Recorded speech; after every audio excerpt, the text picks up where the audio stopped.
I am Nicole, 29 years old, and on what was supposed to be the happiest day of my life, my boss's son decided to hand me a termination notice via text message. As a chief compliance officer, I spent years protecting a wealth management firm from its own toxic leadership. I smiled when I read the message showed my new husband and watched him tap his smartwatch. 2 hours later, I had 86 missed calls from the CEO. Before I continue this story, let me know where you are watching from in the comments below. Hit like and subscribe if you have ever had to outsmart an arrogant boss who drastically underestimated your intelligence. The jazz band played an acoustic rendition of our favorite song. The ambient lighting of the botanical garden venue bathed the dance floor in a warm glow, reflecting off the crystal centerpieces. My husband Leo, a 30-year-old cybersecurity architect, held me close, his hand resting perfectly against the delicate lace of my wedding gown. My sister Hannah and her husband DeAndre, a sharp-dressed African-American man with a brilliant legal mind, cheered from the head table. Everything was flawlessly planned down to the final detail. I finally felt a profound sense of peace, a rare commodity, after years of relentless corporate grinding and toxic office politics.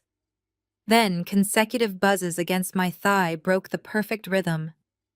I had slipped my phone into the hidden pocket of my dress for severe emergencies only. Multiple rapid vibrations in succession meant the office. It always meant the office. I pulled away from Leo, apologizing softly as I retrieved the device. The bright screen glared against the romantic dimness of the room. It was a string of messages from Preston, the vice president of operations, and the fiercely entitled son of my CEO. Preston and I had been locked in a bitter war over financial regulations for 18 grueling months. He constantly treated the firm's assets like his personal piggy bank, and I was the only barrier preventing him from committing blatant federal violations. The first message read, "You are fired. Clear out your desk by Monday. Consider it my wedding gift to you." I stared at the harsh words, feeling the familiar suffocating corporate toxicity trying to invade my private sanctuary. But Preston was not done. Another text popped up immediately, heavy with his usual spite. "Your annoying compliance blockades are officially lifted. Mom is off the grid in the Maldives, which means I am in charge. I just authorized the offshore wire transfer you kept holding up. Have fun at your cheap little party." His audacity was staggering, yet predictable. Preston had been trying to push through a highly suspicious $15 million transfer to a shell company in the Cayman Islands for weeks. I had blocked the transaction, citing strict federal regulations, anti-money laundering laws, and the glaring lack of documentation. Sylvia, his mother, and the firm's ruthless founder usually coddled him, but even she knew the authorities were breathing down our necks. She had sternly warned him to stand down before leaving for her remote island vacation. Now, with Sylvia entirely out of reach and unable to intervene, Preston was using my wedding day absence to seize control. He arrogantly assumed that officially terminating my employee profile would bypass my administrative security locks and let him play fast and loose with client funds. He thought he had won. He genuinely believed he was ruining my wedding day and humiliating a woman who had dared to tell him no. I felt a slow, dark smile spread across my face. I did not drop my phone in shock. I did not burst into tears.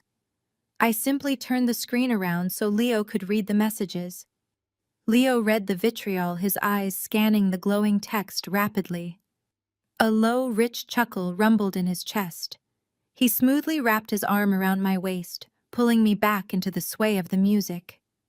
"I guess the idiot actually pulled the trigger," Leo whispered in my ear, his voice laced with dark amusement. I nodded, leaning my head against his shoulder. "He thinks firing me removes my system access," I replied softly, ensuring no one else could hear our exchange. "He thinks he just opened the vault." Leo smiled, his eyes gleaming with a quiet, dangerous intelligence. He lifted his left hand and tapped the face of his smartwatch twice, executing a predetermined command sequence. The encrypted failsafe we had painstakingly designed together over the past 3 months was now fully armed and operational. "Let him think he is a king for a few hours," Leo said, spinning me gently. The reception carried on seamlessly. I danced, I laughed with my bridesmaids, and I drank expensive champagne. I refused to let Preston's arrogance steal my joy. My sister Hannah, radiant in her emerald bridesmaid dress, came over with DeAndre to drag us toward the dessert table. The catering staff was wheeling out the massive 3-tiered vanilla cake. DeAndre handed me the heavy silver cake knife with a huge grin, telling us to make it a clean cut. As Leo wrapped his hand over mine to guide the knife through the bottom tier, my phone began to vibrate again. This time it was not a quick text message. It was a relentless, sustained buzzing that indicated a frantic incoming call. I pulled the phone from my pocket and glanced at the screen.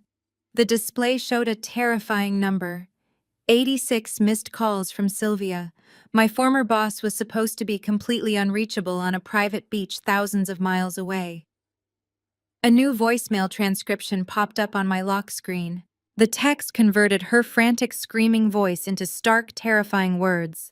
"Nicole, pick up the phone right now. What the hell did you do to our servers?" The glowing text on my screen had barely registered in my mind before the heavy mahogany doors of the Botanical Garden reception hall violently slammed open. The loud crash echoed over the smooth acoustic jazz being played by the band. I lowered my phone and turned toward the entrance. Standing framed in the doorway was Preston. He was a complete disaster. His custom Italian suit was wrinkled and his tie was hanging loosely around his neck. His face was flushed red with alcohol and rage. He swayed slightly as he took his first step inside. Flanking him were 2 massive men in tactical black suits. They were not standard event security. They were members of our firm's private corporate security detail, men usually reserved for escorting highly sensitive physical assets or intimidating hostile board members. The acoustic bass player fumbled a note. The drummer stopped completely. A heavy, suffocating silence fell over the room of 150 wedding guests. People turned in their chairs, forks clattering against porcelain plates. Leo immediately tightened his grip on my hand, his body shifting subtly to position himself slightly in front of me. I squeezed his fingers, signaling him to hold steady.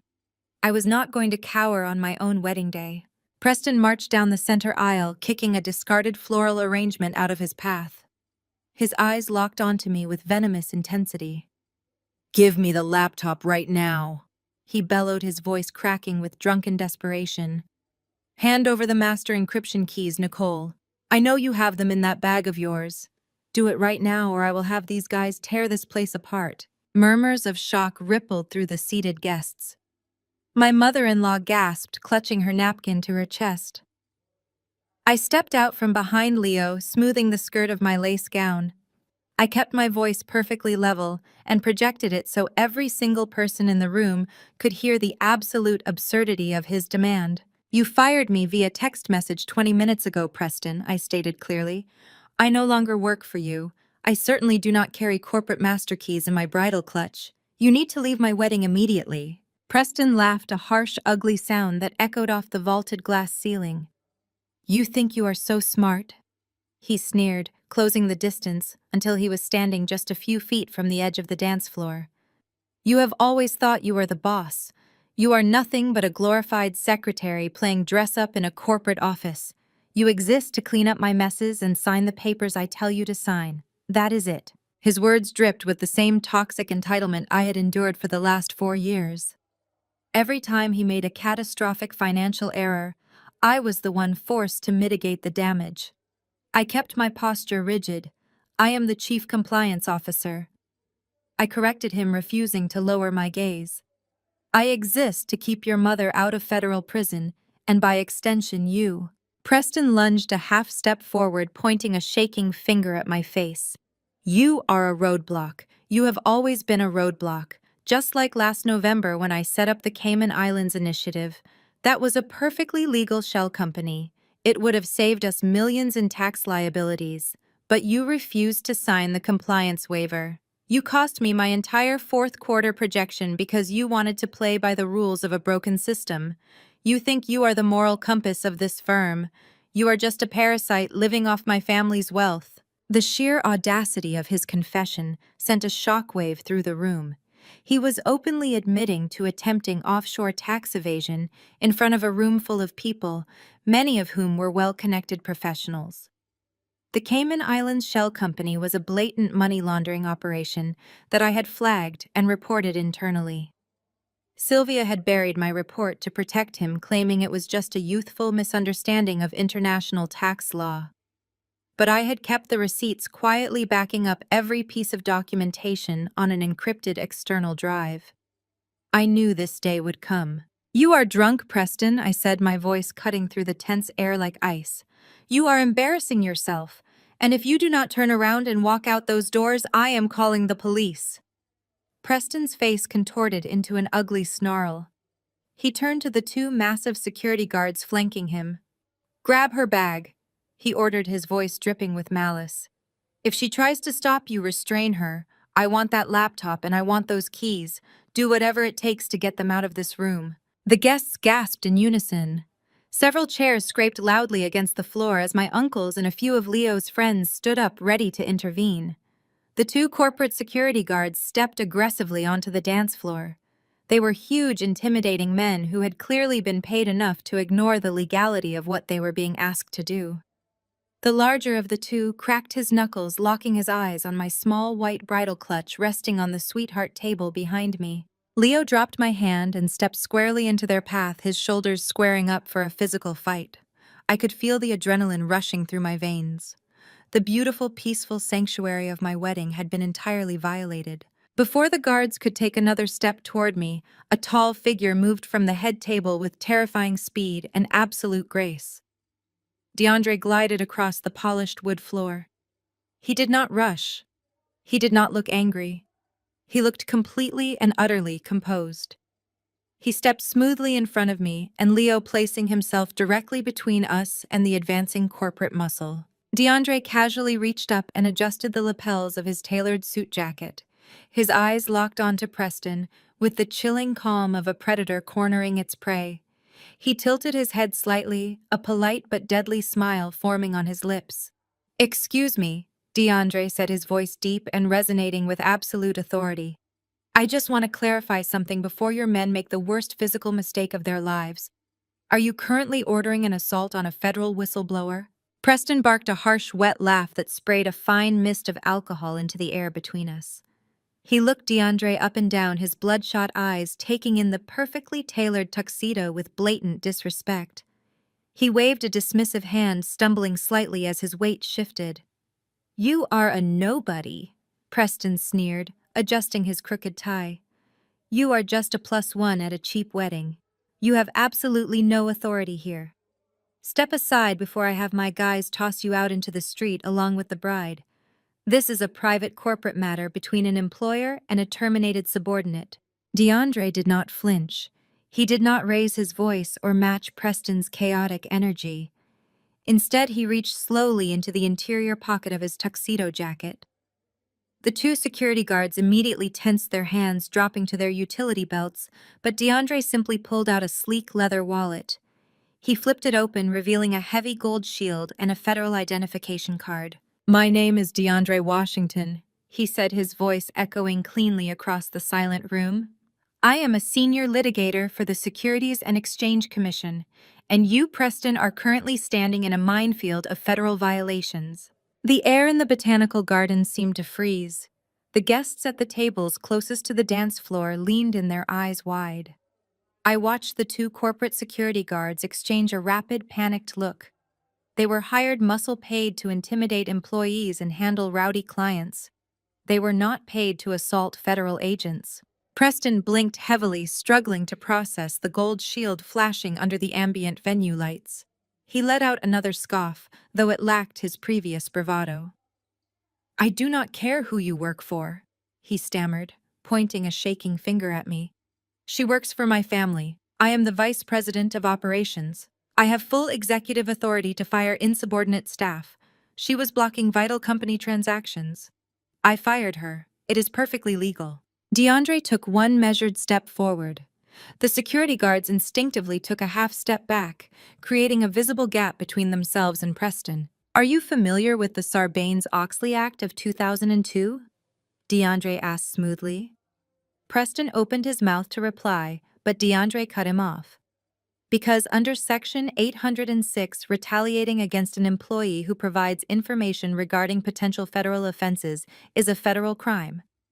More importantly, your mother's firm is currently under an active classified federal audit regarding the mishandling of client pensions. Preston swallowed hard. The aggressive flush in his cheeks rapidly gave way to a sickly pale gray. DeAndre continued driving the legal nails into Preston's coffin. Firing the acting chief compliance officer without a formal board resolution and a recorded majority vote during an active federal audit is not a simple human resources matter. It constitutes a blatant obstruction of justice. You just confessed in front of 150 witnesses that you terminated her specifically to force through a blocked financial transaction. You just handed me a slam-dunk felony conviction on a silver platter. Preston looked around wildly. He looked at the guards who were now actively stepping away from him, completely abandoning their protective stance. He looked at the wedding guests who were staring at him with undisguised contempt. Finally, his desperate gaze landed back on me. "You set me up!" Preston yelled, spit flying from his lips. "You knew I was going to fire you. You hacked our mainframe. You planted a virus to lock the servers out of pure spite. You are going to prison for corporate sabotage, Nicole. I will ruin you." I stepped out from behind Leo and DeAndre, smoothing the front of my white gown. The adrenaline pumping through my veins made my vision razor sharp. I felt no fear, only the cold, hard satisfaction of a perfectly executed strategy. "I have not touched a single server all day, Preston," I stated, ensuring my voice carried to the back of the room. "I have been drinking mimosas, getting my hair curled, and exchanging vows. I did not hack the firm. I did not plant a virus. You locked yourself out." Preston shook his head, his hands clenching into fists. "That is a lie. The moment I hit the authorization button on the Cayman transfer, the entire network went black. The terminal said the master encryption keys were invalid. You stole them." I smiled a genuine, radiant expression. "It was not a hack, Preston. It was a standard automated compliance protocol. I implemented a mandatory fail-safe rule last quarter when the audit began.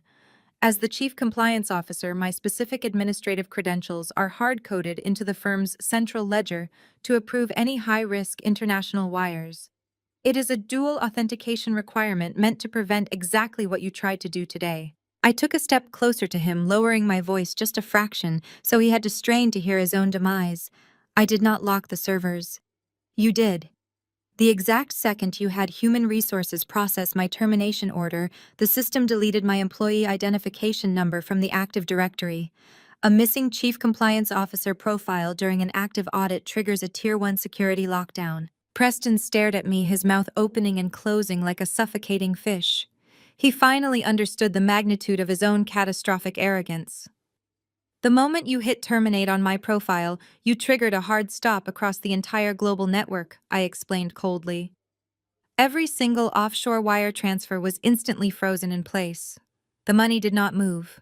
Your shady Cayman Islands shell company remains entirely unfunded." He stumbled backward, clutching his chest as if he could physically feel his career imploding. But I was not finished. I had designed the failsafe to be absolute. "It does not just freeze the money, Preston," I added, watching his eyes widen in pure terror. "The system automatically packages the transaction data flags, the destination routing number as a high-risk flight of capital, and sends an unredacted emergency alert directly to the Department of Justice. You did not just fail to steal $15 million today. You sent a digital confession straight to the federal government." Preston raised his hands to his head, gripping his hair in a sudden violent panic. He looked completely unhinged. The two corporate security guards had quietly retreated all the way to the venue doors, wanting absolutely nothing to do with the fallout. Before Preston could formulate a single word of defense, a shrill, piercing ringtone sliced through the dead silence of the reception hall. The sound was sharp and frantic, coming from the interior pocket of his wrinkled suit jacket. Preston flinched violently at the noise. He reached into his pocket with a visibly shaking hand and pulled out his smartphone. The screen illuminated his terrified, sweating face in the dim light of the botanical garden. I could see the international country code flashing brightly on the display. It was the offshore bank calling. Preston stared at the glowing screen of his smartphone as if it were a live grenade. The international country code flashed relentlessly. The offshore bank in the Cayman Islands was demanding answers he did not have. His thumb trembled as he swiped to accept the call and pressed the speaker against his ear. We could only hear his panicked, hushed mumbles, but the sheer terror draining the color from his face told the entire story. He ended the call a few seconds later and let the phone drop to his side. His chest heaved. The arrogant, sneering executive who had stormed into my reception was completely gone. In his place stood a terrified little boy, realizing he had just burned his own house down. He took a step toward me, raising his hands in a placating gesture. "Nicole," he stammered, his voice pitching an octave higher. "Let us not overreact. I know we have our differences, but we are a team. We are a family. You have made your point. You proved you are the smartest person in the room. Just log into the portal on your phone and authorize the override." I simply stared at him, letting his desperation echo through the silent room.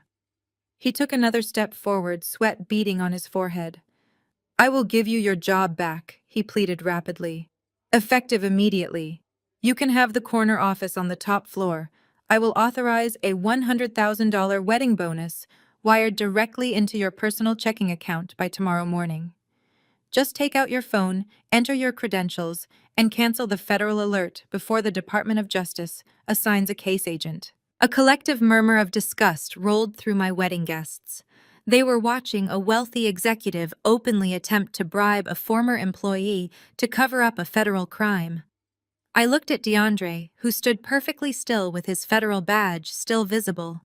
He offered me a slight approving nod. $100,000, I repeated loudly, ensuring every single person in the botanical garden heard the exact figure. Is that the going rate for federal treason these days, Preston? Or is that just what you happen to have left in your operational budget? "Nicole, please," he begged, wiping his brow with the back of his sleeve. "Just do this for me." I stepped toward him, my voice ringing with absolute clarity. "Do you remember last December, Preston? Do you remember when my entire compliance team worked through the holidays to fix the catastrophic filing errors you made with the IRS? You promised them holiday bonuses for saving the firm from millions in tax penalties. But when the checks were supposed to clear, the accounts were empty. You stole their bonuses to pay off the lease on your new Aston Martin. You told me the firm was facing a liquidity crisis, but I saw the dealership receipt on your desk 2 days later." Preston flinched, looking around at the guests who were now glaring at him with open hostility. "That was different," he tried to argue. "It was not different," I fired back. "You have spent 4 years treating me and my department like your personal cleanup crew. You break the law, you steal from your employees, you gamble with client pensions, and you expect me to forge the paperwork to make it look legitimate. I am done cleaning up your messes. Keep your bribe. You are going to need it for your defense attorney." The reality of my refusal finally pierced through his alcohol-fueled panic. A feral, desperate look overtook his face. His eyes darted past me, locking onto the small sweetheart table where my bridal clutch and a sleek silver laptop case rested. The laptop bag contained the device I used to manage the music playlist for the reception. But in Preston's panicked mind, it was the key to his salvation. He let out a furious yell and lunged forward, shoving past a decorative floral stand to grab my bag. He never even made it halfway. Leo stepped into his path with the fluid, calculated speed of a man who spent his life anticipating cyber and physical threats. Leo did not throw a punch. He simply planted his feet, caught Preston by the lapels of his ruined suit, and used Preston's own forward momentum to redirect him. Preston stumbled awkwardly, crashing hard into a heavy oak chair and collapsing onto the polished dance floor. "Do not touch my wife," Leo stated, his voice a low, dangerous rumble that commanded absolute authority. "And do not bother going for the bag." Preston scrambled to his knees, gasping for air, looking wildly between Leo and the laptop case. "I need those keys," he choked out, looking entirely unhinged. Leo adjusted his cuffs and looked down at Preston with clinical detachment. You are out of your depth, Preston. There are no physical keys in that bag. The moment you terminated Nicole's profile, my security protocols executed a remote wipe on all her corporate devices. The master encryption keys are no longer stored on any single server or hard drive. They have been fragmented and distributed across a decentralized blockchain network. Preston stared blankly, the technical jargon flying completely over his head. It means you are locked out permanently, Leo explained slowly, enunciating every word. It is mathematically impossible to retrieve the data or halt the federal alert. You could steal every laptop in this room, and you still would not be able to move a single cent of that offshore money. The vault is sealed, and you threw away the only combination. Preston slumped against the oak chair, the fight completely draining out of him. He looked down at his shaking hands, fully grasping that his life as a wealthy, untouchable executive was over. He had handed the federal government the exact evidence they needed to end him. The heavy silence in the room was abruptly shattered by a violent crash at the back of the hall. The massive brass handles of the main entrance doors were thrown open with such force they slammed against the interior walls. The guests near the back jumped in their seats, turning around in alarm. Standing in the threshold, breathing heavily and looking completely disheveled, was Sylvia. The formidable CEO of our firm had clearly abandoned her luxury vacation the very second the servers went down. She was still wearing a brightly colored tropical resort dress, sandals, and holding a crushed sun hat in her fist. Her normally flawless hair was wild and windblown from rushing off a chartered private jet. She scanned the silent room, her furious eyes cutting through the crowd, until they locked onto her pathetic son on the floor, and then directly onto me. Sylvia's gaze shifted from me to the pathetic, crumpled form of her son on the polished hardwood floor. The heavy silence in the botanical garden was broken only by the sharp, rapid clicking of her sandals as she marched down the center aisle. She did not acknowledge the gasping guests, the bewildered catering staff, or my bridesmaids standing in frozen shock. She possessed a singular, terrifying focus. When she reached the edge of the dance floor, she looked down at Preston, who was still gasping for air and clutching his lapels. He looked up at her, his red, alcohol-swollen eyes pleading for salvation. "Mother," he whimpered, his voice barely a squeak. "I just wanted to—" The slap was explosive. The sharp, violent crack of her palm striking his cheek echoed off the vaulted glass ceiling, causing half the room to flinch. Preston's head snapped to the side, a bright red handprint blooming instantly across his pale skin. He scrambled backward like a scolded child, pressing his back against the base of the head table. "You arrogant, catastrophic imbecile," Sylvia hissed, her voice vibrating with a lethal, contained fury. "I leave you unattended for exactly 48 hours and you trigger a Department of Justice alert. Do not speak. Do not even breathe." With Preston silenced and cowering on the floor, Sylvia inhaled deeply, smoothing the wrinkled fabric of her tropical resort dress. In a terrifying display of psychological whiplash, the lethal fury vanished from her face. It was instantly replaced by a sickly sweet maternal smile. Her eyes softened as she turned to face me, taking a slow, measured step forward. She extended her hands, palms up, in a gesture of completely fabricated warmth. "Nicole, darling." Sylvia cooed, her voice dripping with artificial affection. "Let us all just take a collective breath. Weddings are stressful enough without this kind of corporate misunderstanding spilling over into your beautiful day. You look absolutely stunning, by the way. That lace is exquisite." I stared at her, feeling a cold knot of disgust form in my stomach. "A Department of Justice alert is not a misunderstanding, Sylvia," I stated flatly. "It is federal wire fraud." Sylvia waved her hand dismissively, offering a soft, condescending chuckle. "It is a technical glitch caused by my son's little mistake," she insisted, stepping closer. "He was careless with the system protocols and your automated security did exactly what it was supposed to do." "You are brilliant, Nicole. We both know that, but we do not need to involve federal agents over a minor internal routing error. We are family, Nicole. We have always been a family. You know I look at you like my own flesh and blood. Just log into the administrative portal, reverse the lockdown, and we can put this entire ugly business behind us. I will even double the bonus Preston offered. $200,000 tax-free as a token of my deepest apologies for this disruption. The sheer manipulation was breathtaking. She stood in the middle of my wedding reception wearing a crushed sun hat, actively attempting to bribe me into aiding and abetting a federal crime while pretending to be a loving matriarch. Sylvia sighed heavily, dropping her hands and looking at me with feigned heartbreak. Nicole, I gave you your start when you were just a struggling college grad. Nobody else would take a chance on you, but I saw your potential. I mentored you. I elevated you to chief compliance officer. I treated you like a daughter. My jaw clenched. The audacity of her revisionist history was the final spark that ignited my rage. You treated me like a human shield, Sylvia. I fired back, my voice ringing out with absolute conviction. You never wanted a daughter. You wanted a scapegoat. You hired me because you needed someone smart enough to fix your books, but young enough to manipulate. Do you remember 3 years ago, when I had a severe case of double pneumonia and could barely stand up? You forced me to work 80-hour weeks from my hospital bed, forging compliance waivers and backdating tax documents, just so Preston could go to Aspen. You used me to clean up every single piece of financial garbage your entitled son left behind. Sylvia's sickly sweet smile vanished. The maternal warmth evaporated from her eyes, leaving behind a cold, calculating emptiness. She realized the emotional manipulation was completely useless. The mask hit the floor. Fine, Sylvia said, her tone turning to absolute ice. Let us drop the familial pretense. You want to play the righteous whistleblower?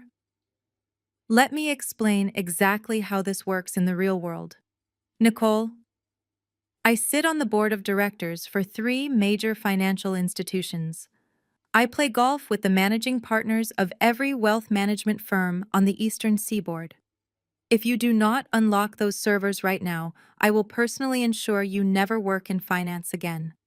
I will blacklist you so thoroughly, you will not even be able to get a job as a bank teller. She shifted her icy glare toward Leo, who was still standing protectively by my side. And him, Sylvia sneered. Your new husband's little cybersecurity startup. My firm is currently evaluating their vendor contracts. I will crush his company by morning. I will bleed his startup dry in frivolous litigation until you are both bankrupt and living on the street. You will have nothing. Unlock the servers, Nicole. That is not a request. It is your only survival option. For a moment, the reception hall was dead silent. The guests held their breath, terrified by the sheer venom radiating from the billionaire CEO. Sylvia stood tall, expecting me to crumble under the weight of her industry power and her threats of total financial ruin. Instead, I threw my head back and laughed. It was a loud, genuine laugh that echoed through the botanical garden, completely shattering the tension. Sylvia flinched, her eyes narrowing in confusion. I looked at her, shaking my head at her profound lack of awareness. I turned away from her and signaled to the wedding DJ, who was standing wide-eyed behind his mixing board. I walked over to the table, grabbed my phone from my bridal clutch, and strode directly over to the audio equipment. What are you doing? Sylvia demanded, her voice rising in panic. I handed the auxiliary cord to the DJ, who quickly plugged my phone directly into the venue's massive surround sound system. I looked back at Sylvia, my finger hovering over the screen. Let us see how much power you actually have left, Sylvia, I said coldly, and pressed play. My finger tapped the glowing triangle on my screen. A sharp electronic click resonated through the massive speakers flanking the dance floor, followed immediately by the unmistakable sound of static. Then Preston's voice boomed through the botanical garden. It was not the arrogant, booming voice he had used moments ago. It was a whiny, conspiratorial whisper. Are you absolutely sure about this timing, Mom? Preston's recorded voice asked. The crisp, perfectly modulated voice of Sylvia answered, filling the reception hall with chilling clarity. Saturday at 4 in the afternoon. She will be walking down the aisle playing the blushing bride. Her system access will be completely idle. You will terminate her credentials, bypass her administrative locks, and run the 15 million through the Cayman route. It will take exactly 3 minutes. What if the federal auditors noticed the gap? Preston asked on the recording, his anxiety obvious. Sylvia's recorded laughter was cold and calculating. They will trace the access point directly to her administrative identification number. She is the chief compliance officer. We will simply tell the authorities that she went rogue, stole the client funds, and fled on her honeymoon. It is the perfect frame job, Preston. Do not mess it up. The recording ended, leaving a heavy, suffocating silence in its wake. The ambient lighting of the botanical garden suddenly felt harsh and unforgiving. I looked at Sylvia. The transformation was absolute. The color completely drained from her face, leaving her looking like a hollow, terrified ghost. Her mouth opened, but no words came out. The wealthy guests seated around the room began to shift. These were not just my family and friends. My mother-in-law had insisted on inviting half of Boston's financial elite. Many of the people sitting at those tables were actually clients of Sylvia's wealth management firm. They had trusted her with their family estates, their corporate pensions, their life savings. The quiet, polite murmurs of confusion rapidly escalated into a rising tide of outright outrage. Voices began to overlap, echoing words like fraud, embezzlement, and federal prison. Sylvia snapped. The carefully maintained facade of the powerful, untouchable chief executive officer shattered into a million jagged pieces. "Cut that off!" Sylvia shrieked, her voice cracking with raw panic. She lunged toward the DJ booth. "Turn off that system right now!" The young DJ threw his hands up in the air, backing away from his equipment in sheer terror. Sylvia did not stop. She grabbed a half-full champagne flute from the nearest cocktail table and hurled it directly at the massive black speaker. The crystal glass shattered against the heavy metal grill with a violent crash. A spray of expensive champagne and glittering shards rained down onto the polished wood floor. But the speaker had already done its job. The truth was out, and it could not be unbroken. Sylvia whirled around to face me, her chest heaving. Her manicured hands curled into tight fists. Her eyes were wild, darting around the room as she realized her entire empire was burning to the ground. "You illegal, conniving parasite!" Sylvia screamed, pointing a shaking finger at my face. "You bugged my private office. You illegally recorded a confidential corporate conversation. That is corporate espionage. That is a federal crime. I will have you thrown in a federal penitentiary for the rest of your miserable life." I stepped forward, my posture perfectly straight. I did not raise my voice. I did not need to. The entire room was hanging onto my every syllable. "I did not bug anything, Sylvia," I stated with absolute icy calm. "Your son is just a colossal idiot." 3 days ago, Preston was hiding in his office trying to call his offshore bookie to place a $5,000 bet on a football game. He fumbled his smartphone, accidentally dialed his own corporate voicemail, and dropped the phone into his jacket pocket. He left the line wide open while he walked directly into your office to discuss your little master plan to frame me. I paused, letting the sheer stupidity of the situation wash over her. Under the strict Sarbanes-Oxley compliance protocols that I personally implemented last year, all executive voicemail lines are automatically archived and monitored for high-risk financial keywords, I explained, watching the remaining fight drain out of her posture. When your son said the words, "Cayman route," and you said the words, "frame job," the compliance software flagged the audio file. It immediately transcribed the conversation and sent the raw audio recording directly to my encrypted administrative inbox. "You framed yourselves." Sylvia stumbled backward, her designer sandals slipping slightly on the champagne-slicked floor. She looked desperately at the faces in the crowd, searching for a single sympathetic ally. She tried to force a laugh, a pathetic, desperate sound. "This is a misunderstanding," she stammered, raising her hands to the crowd. "This is just a disgruntled employee taking things out of context. A joke between a mother and son." No one laughed, no one smiled. DeAndre crossed his arms, the gold SEC badge still gleaming on his lapel. He looked at Sylvia with the professional detachment of a predator watching its prey bleed out. Leo stood right beside me, a fiercely proud smile playing on his lips, as he watched the woman who had tormented me for years finally face the consequences of her own actions. The acoustic jazz band remained frozen on their small stage, their instruments hanging limply in their hands, as the reality of a multi-million-dollar corporate scandal unfolded live at a wedding reception. At table 4, a chair scraped loudly against the floor. Table 4 was positioned right at the edge of the dance floor reserved for our most distinguished guests. A tall, imposing man with silver hair stood up. It was Mr. Harrington. He was a self-made billionaire and the single largest anchor client of Sylvia's firm. His accounts alone represented 40% of her total managed assets. His presence at my wedding was supposed to be a testament to the firm's stability. Mr. Harrington dropped his linen napkin onto his untouched plate of prime rib. He stepped away from the table, his posture rigid with fury. "Arthur, please," Sylvia pleaded, taking a desperate step toward him. "Arthur, you have known me for 20 years. You know this is just an internal dispute." Mr. Harrington did not look at her with anger. He looked at her with pure, unadulterated disgust. He reached into the interior pocket of his tailored suit and pulled out his smartphone. He did not blink as he delivered the final fatal blow to her empire. "I am pulling my funds," Mr. Harrington stated, his voice ringing with absolute finality. "Now." The sheer terror in Sylvia's eyes was magnificent to witness. Her meticulously constructed empire, built on decades of ruthless networking and predatory business practices, was evaporating in real time. She lunged forward, her hands physically grabbing at Mr. Harrington's tailored tuxedo sleeve. "Arthur, stop!" she begged, her voice pitching into a shrill, hysterical frequency that caused several guests to wince.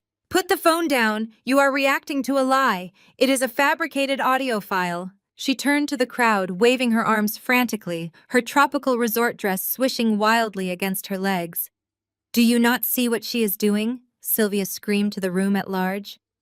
"Nicole is a disgruntled, unstable former employee. She was fired this afternoon for gross incompetence and insubordination. She used artificial intelligence to generate that audio. It is a deep fake meant to humiliate my family and extort us. Preston never said those things. My son is innocent." Mr. Harrington did not even blink. He looked down at Sylvia's hands, clutching his jacket as if she were a carrier of a highly infectious disease. With a sharp, deliberate motion, he pulled his arm free, smoothing his sleeve with forced calm. "Do not insult my intelligence, Sylvia," he said, his voice dropping to a low, gravelly timbre that commanded instant respect. "I have sat in boardrooms with you and your son for 10 years. I know his voice and I certainly know yours. The only thing fake in this room is the fiduciary duty you claim to uphold while handling my money." Mr. Harrington turned his back on the sputtering CEO. He bypassed the shattered glass and spilled champagne on the dance floor, walking directly toward me. The crowd parted for him instantly, murmuring in hushed, shocked tones. He stopped 2 feet away, completely ignoring the tactical security guards who were now actively backing toward the exit doors. "Nicole," Mr. Harrington said, his tone shifting from absolute disgust to professional respect. "I need a direct answer. I do not care about the SEC investigation right now, and I do not care about Preston's impending federal arrest. I only care about my capital. Are my assets secure?" I met his intense gaze without a shred of hesitation. "Your capital is entirely secure, Mr. Harrington," I replied smoothly, projecting my voice so the entire room could hear. When Preston began aggressively pushing for the Cayman Islands initiative last month, I knew he would eventually try to bypass my compliance blocks. He was getting desperate, and desperate men make catastrophic financial errors. I could not risk client exposure. I took a step forward, ensuring the other wealthy clients seated at the surrounding tables were paying close attention. 72 hours ago, I manually partitioned the portfolios of our top 20 Tier 1 clients. I placed your assets, along with 19 others, into a segregated encrypted vault, utilizing a zero-trust architecture framework. Preston's administrative credentials were automatically restricted from viewing, let alone accessing your money. Even if he had not triggered the federal lockdown today, he could not have touched a single dime of your portfolio. Your money has been locked down tight since Thursday afternoon. Mr. Harrington let out a slow, appreciative exhale. A genuine smile broke across his stern, weathered face. "You predicted his incompetence and firewalled my money before he even knew what he was doing." he said, shaking his head in sheer admiration. You are the only person in that god-forsaken building who actually earned their salary. He slipped his phone back into his pocket, his decision finalized. I am dissolving my relationship with Sylvia's firm, effective immediately, he announced. Where are you going next, Nicole? Because wherever you land, my entire portfolio is coming with you. The impact of his words rippled through the reception hall like a seismic shockwave. Mrs. Gable, a prominent real estate developer seated at table 6, whispered urgently to her husband, who immediately pulled out his own phone. Several other high-net-worth clients at the surrounding tables began nodding in agreement, murmuring their own intentions to pull their accounts. Sylvia was bleeding clients by the second. I smiled, glancing briefly at Leo, who squeezed my hand in silent, fierce support. I am not going to another firm, Arthur, I stated clearly, letting my words ring out over the murmuring crowd. I refuse to work under another toxic management structure that treats federal regulations as mere suggestions. 3 months ago, I quietly sat for my final regulatory exams. I have officially obtained my independent Series 7 and Series 66 brokerage licenses. I am opening my own private wealth management practice. A high-pitched, unhinged shriek tore through the botanical garden, shattering the moment of triumph. Sylvia pushed her way past a bewildered waiter, her face flushed with pure, unadulterated rage. The tropical sun hat she had been clutching was now crushed beyond recognition in her white-knuckled grip. You absolutely will not! Sylvia screamed, her voice echoing violently off the glass walls. You opportunistic little snake! You are legally bound to me. She stomped onto the dance floor, pointing a trembling finger at my face, completely abandoning any pretense of upper-class decorum. You signed a standard ironclad non-compete clause when I hired you. It explicitly forbids you from soliciting my clients or opening a competing firm within a 500-mile radius for 5 full years. If you even try to take Arthur Harrington's account, I will sue you into the ground. I will bury you in litigation until you cannot afford to buy groceries. Before I could even formulate a response to her empty, desperate threats, DeAndre moved. He did not rush. He simply stepped out from the periphery of our group, placing himself squarely in Sylvia's line of sight. He reached into the interior pocket of his tuxedo jacket once again. This time, he did not pull out his federal badge. He pulled out a crisply folded legal document. DeAndre unfolded the paper with agonizing slowness, his calm demeanor serving as the perfect counterweight to Sylvia's hysterical meltdown. He looked down at the document, then back up at the furious CEO. A standard non-compete clause is indeed a binding contract, Sylvia DeAndre said, his voice echoing with absolute legal authority. However, according to established federal labor laws and the specific statutes governing financial institutions, a non-compete agreement is rendered entirely null and void if the employee in question is terminated without cause during the active commission of a federal crime by the employer. DeAndre tilted his head, a devastating, polite smile forming on his lips as he looked between Sylvia and her son, who was still cowering on the floor. You fired her 20 minutes ago, remember? Sylvia's mouth opened and closed silently, her face a ghastly shade of gray. The absolute reality of her situation finally crushed the last remaining fragments of her ego. She had no leverage over my career, no leverage over my clients, and no escape from the federal agents standing right in front of her. The botanical garden erupted into a chaotic symphony of overlapping voices. Wealthy guests were actively shouting into their phones, frantically calling their own legal teams and personal bankers to initiate immediate transfers. The empire was officially burning. I turned to Leo, a profound sense of relief washing over me. The war was over. I had survived the ambush. I had protected myself, secured my future, and publicly dismantled the people who had tried to destroy me. Then, a voice cut through the cacophony like a cracking whip. That is quite enough, Nicole. Stop this hysterical nonsense immediately. The commanding, deeply familiar baritone sent an involuntary shiver down my spine. The crowd parted once again, murmuring in fresh confusion as a tall, imposing man with silver hair and a tailored charcoal suit stepped onto the dance floor. It was Richard, my father. We had not spoken in 2 years. I had sent him a wedding invitation out of a lingering, foolish sense of biological obligation, fully expecting him to ignore it, as he had ignored every other major milestone in my adult life. Yet here he was, materializing from the periphery of the reception, just as the dust was beginning to settle. He did not look at Leo. He did not look at the federal agents. He marched directly toward me, his jaw set in that familiar, uncompromising line that had dictated the terms of my entire childhood. I stared at him, momentarily paralyzed. "Dad." I breathed the word, tasting strange on my tongue.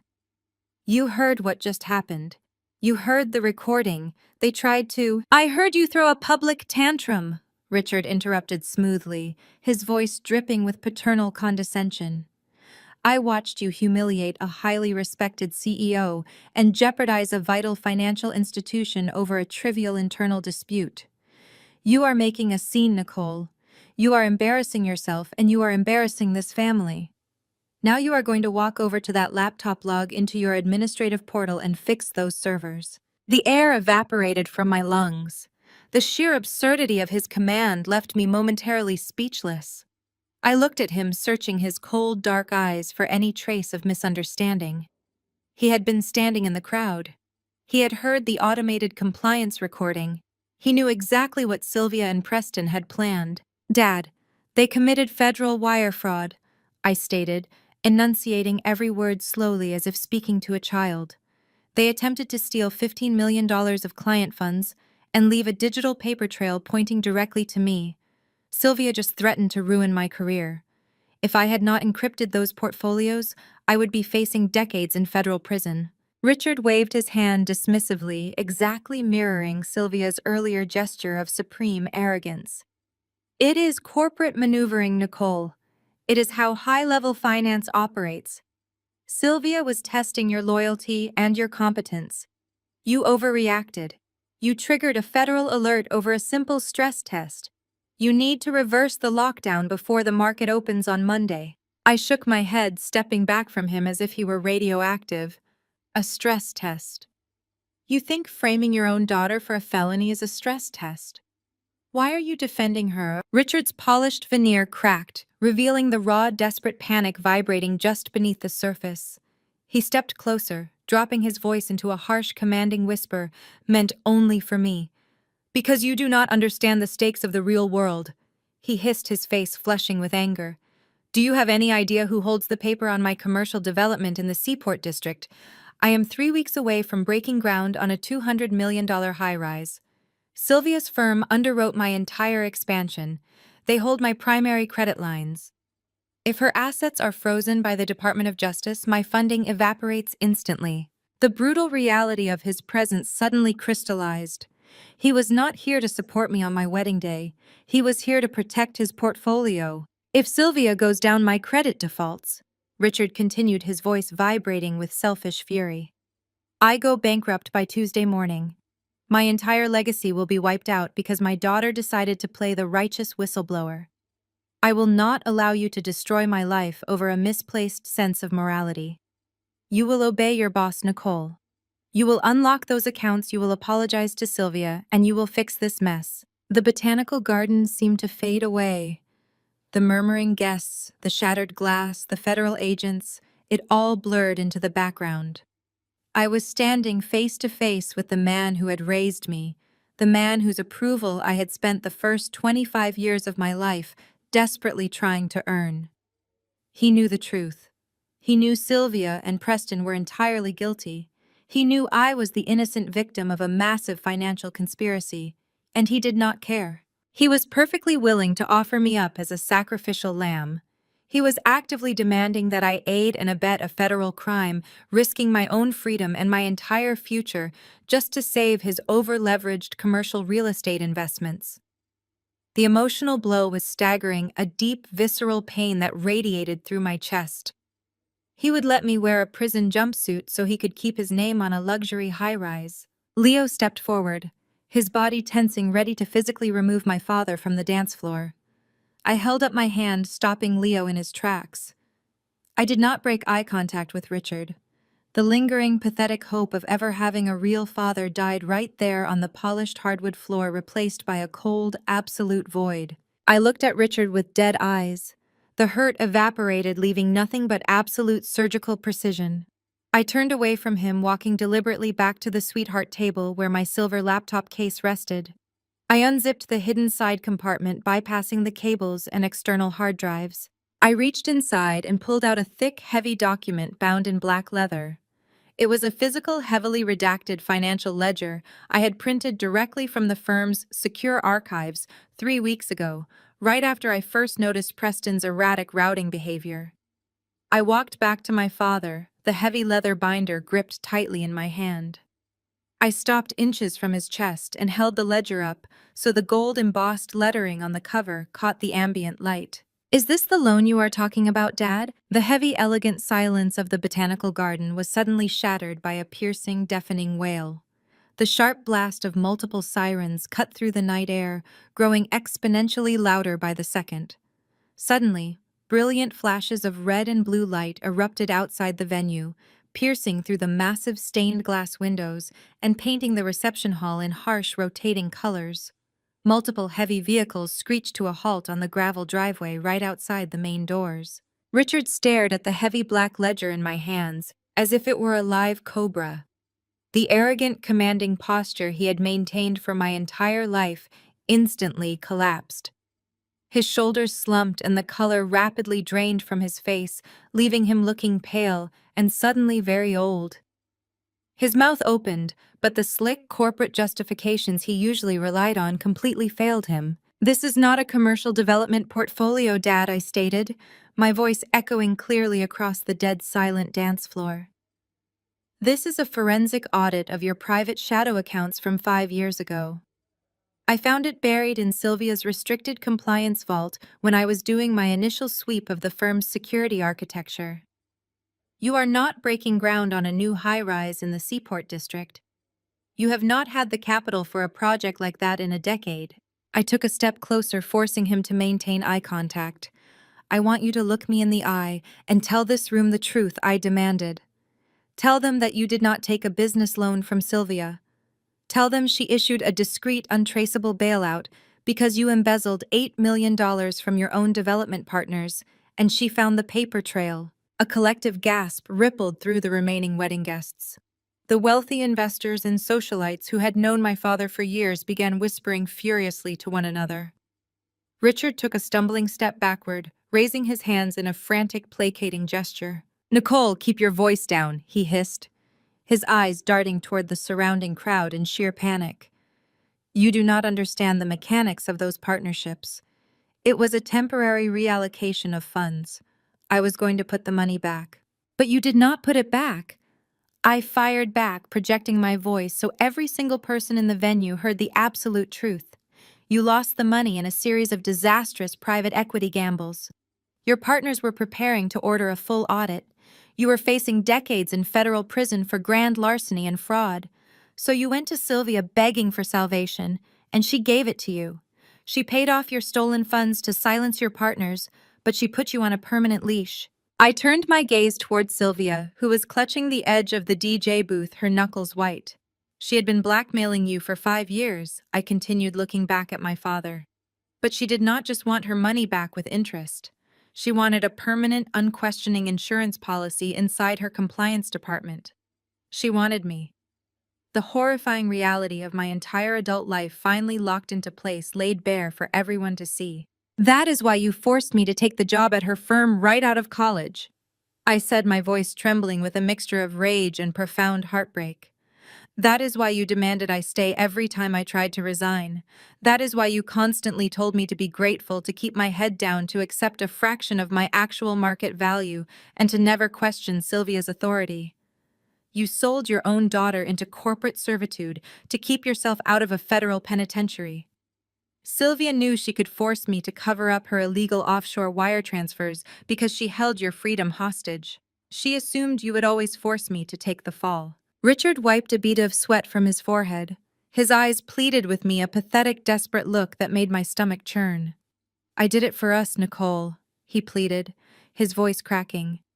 I did it to protect our family. I did it to preserve our lifestyle. You have to understand. I was backed into a corner. I had no other choice. You always have a choice, Dad, another voice rang out. Their voice rang. I turned to see my older sister Hannah stepping down from the elevated riser where the bridal party was seated. She was wearing her emerald green bridesmaid dress, but her face was pale with absolute revulsion. Hannah had always been the quiet one, the daughter who desperately tried to keep the peace and earn our father's elusive approval. She walked straight onto the dance floor, her heels clicking sharply against the wood. Hannah Richards started reaching a hand out toward her. Please, you know how hard I have worked for this family. Do not touch me! Hannah snapped, slapping his hand away with a violent motion. Her voice shook with a fierce protective anger I had never heard from her before. I spent my entire life wondering why you treated Nicole like a disposable asset. I watched you berate her for working long hours only to turn around and demand she show more loyalty to Sylvia. You let her work herself into the hospital. You let Sylvia abuse her. You literally threw her to the wolves to save your own pathetic ego. Hannah stepped past him and stood directly by my side, linking her arm through mine. She looked at Richard with the same dead, emotionless eyes I had given him moments ago. You are a coward, Hannah stated clearly, her voice carrying absolute finality. You are a thief and you are a coward. We are done playing your games. We are done protecting your secrets. As of this exact second, you are no longer our father. You are nothing to us. Richard stood completely alone in the center of the dance floor. He looked at me, then at Hannah, and finally out at the crowd of his peers. The wealthy elite of Boston, the people he had spent his entire life trying to impress, were staring at him with undisguised contempt. He had been stripped of his wealth, his reputation, and his family in a matter of minutes. He opened his mouth to offer another pathetic excuse, but the words died in his throat. He simply shrank into himself, a broken, humiliated man, and backed away into the shadows of the botanical garden. I turned my attention back to Sylvia. The arrogant billionaire CEO looked completely hollowed out. She stared at my father retreating into the crowd, her chest heaving with panicked breaths. She realized instantly that her ultimate leverage was gone. The invisible chain she had wrapped around my neck using my father's crimes had just been shattered by Hannah and me in front of her most important clients. She had no puppet left to control. She had no scapegoat left to frame. She was entirely out of options. Sylvia looked wildly toward the main entrance of the reception hall, her eyes calculating the distance to the exit. She took a hesitant step backward, clearly preparing to make a run for it. She never got the chance. The heavy, elegant silence of the botanical garden was suddenly shattered by a piercing, deafening wail. The sharp blast of multiple sirens cut through the night air, growing exponentially louder by the second.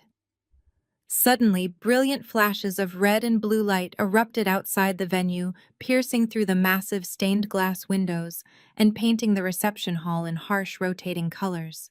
Multiple heavy vehicles screeched to a halt on the gravel driveway right outside the main doors.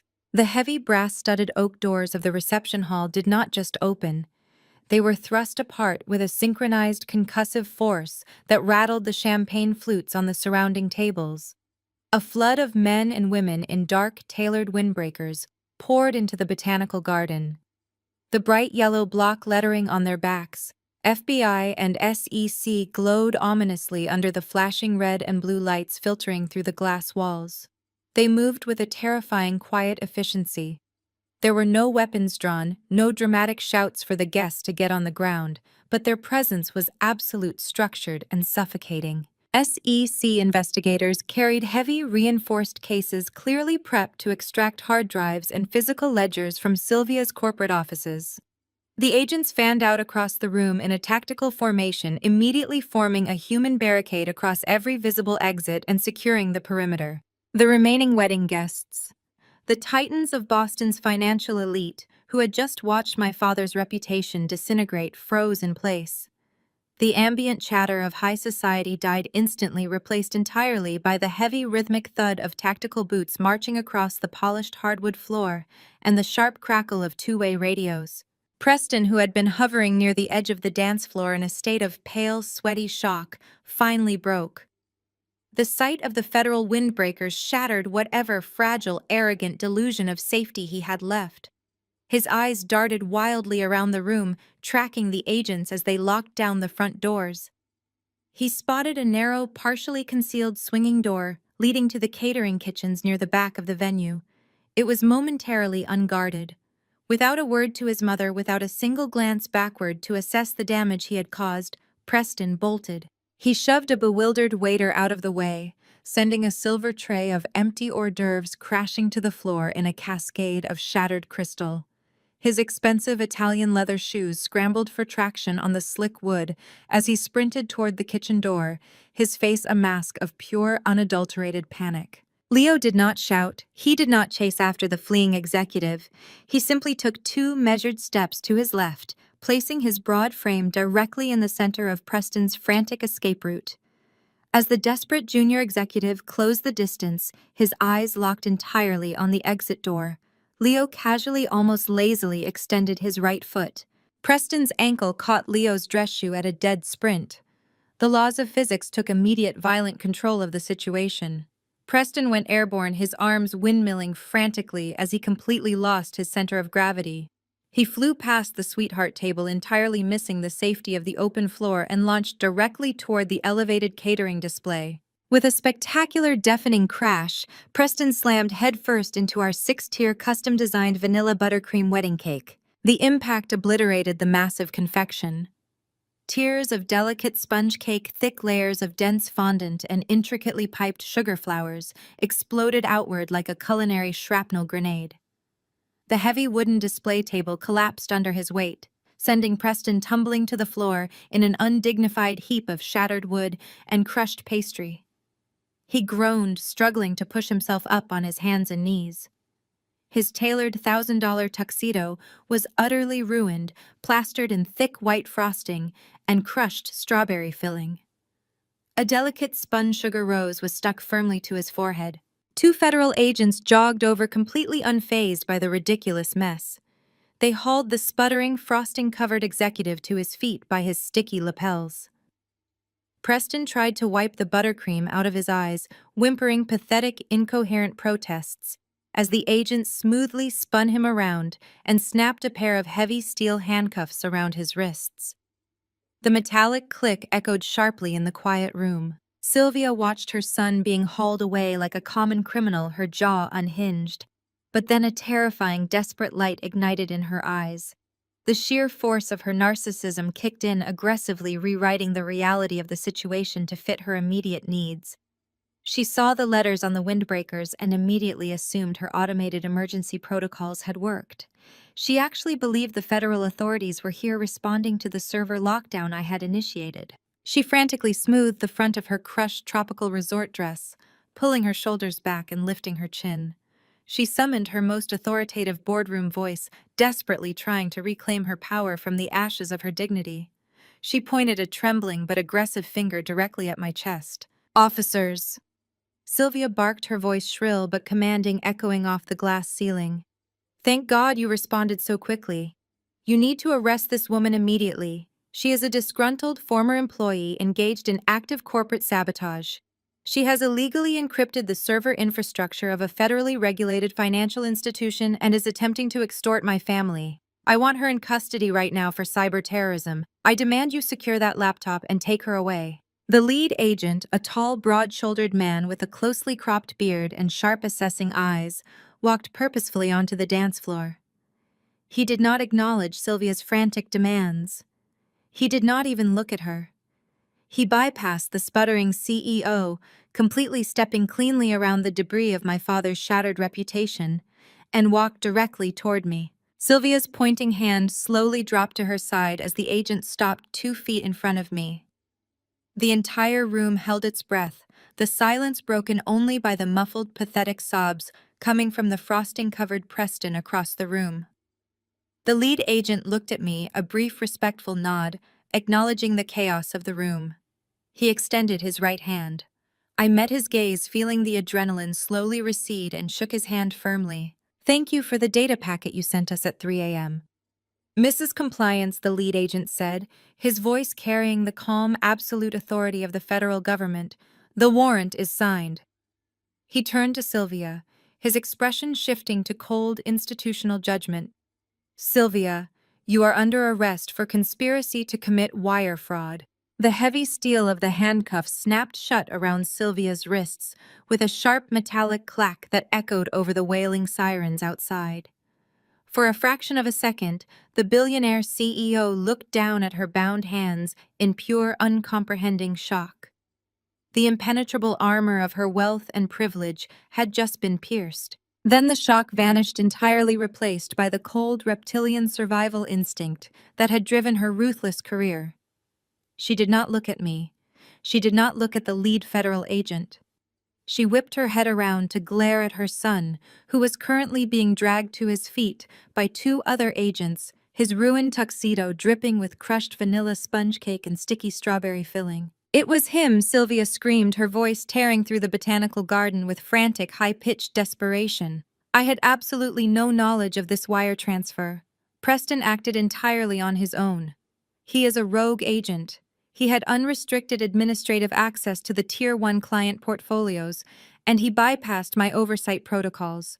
He manipulated the digital ledgers to cover his own trading losses. I am the victim of a rogue executive. The sheer velocity of her betrayal hit the room like a physical shockwave.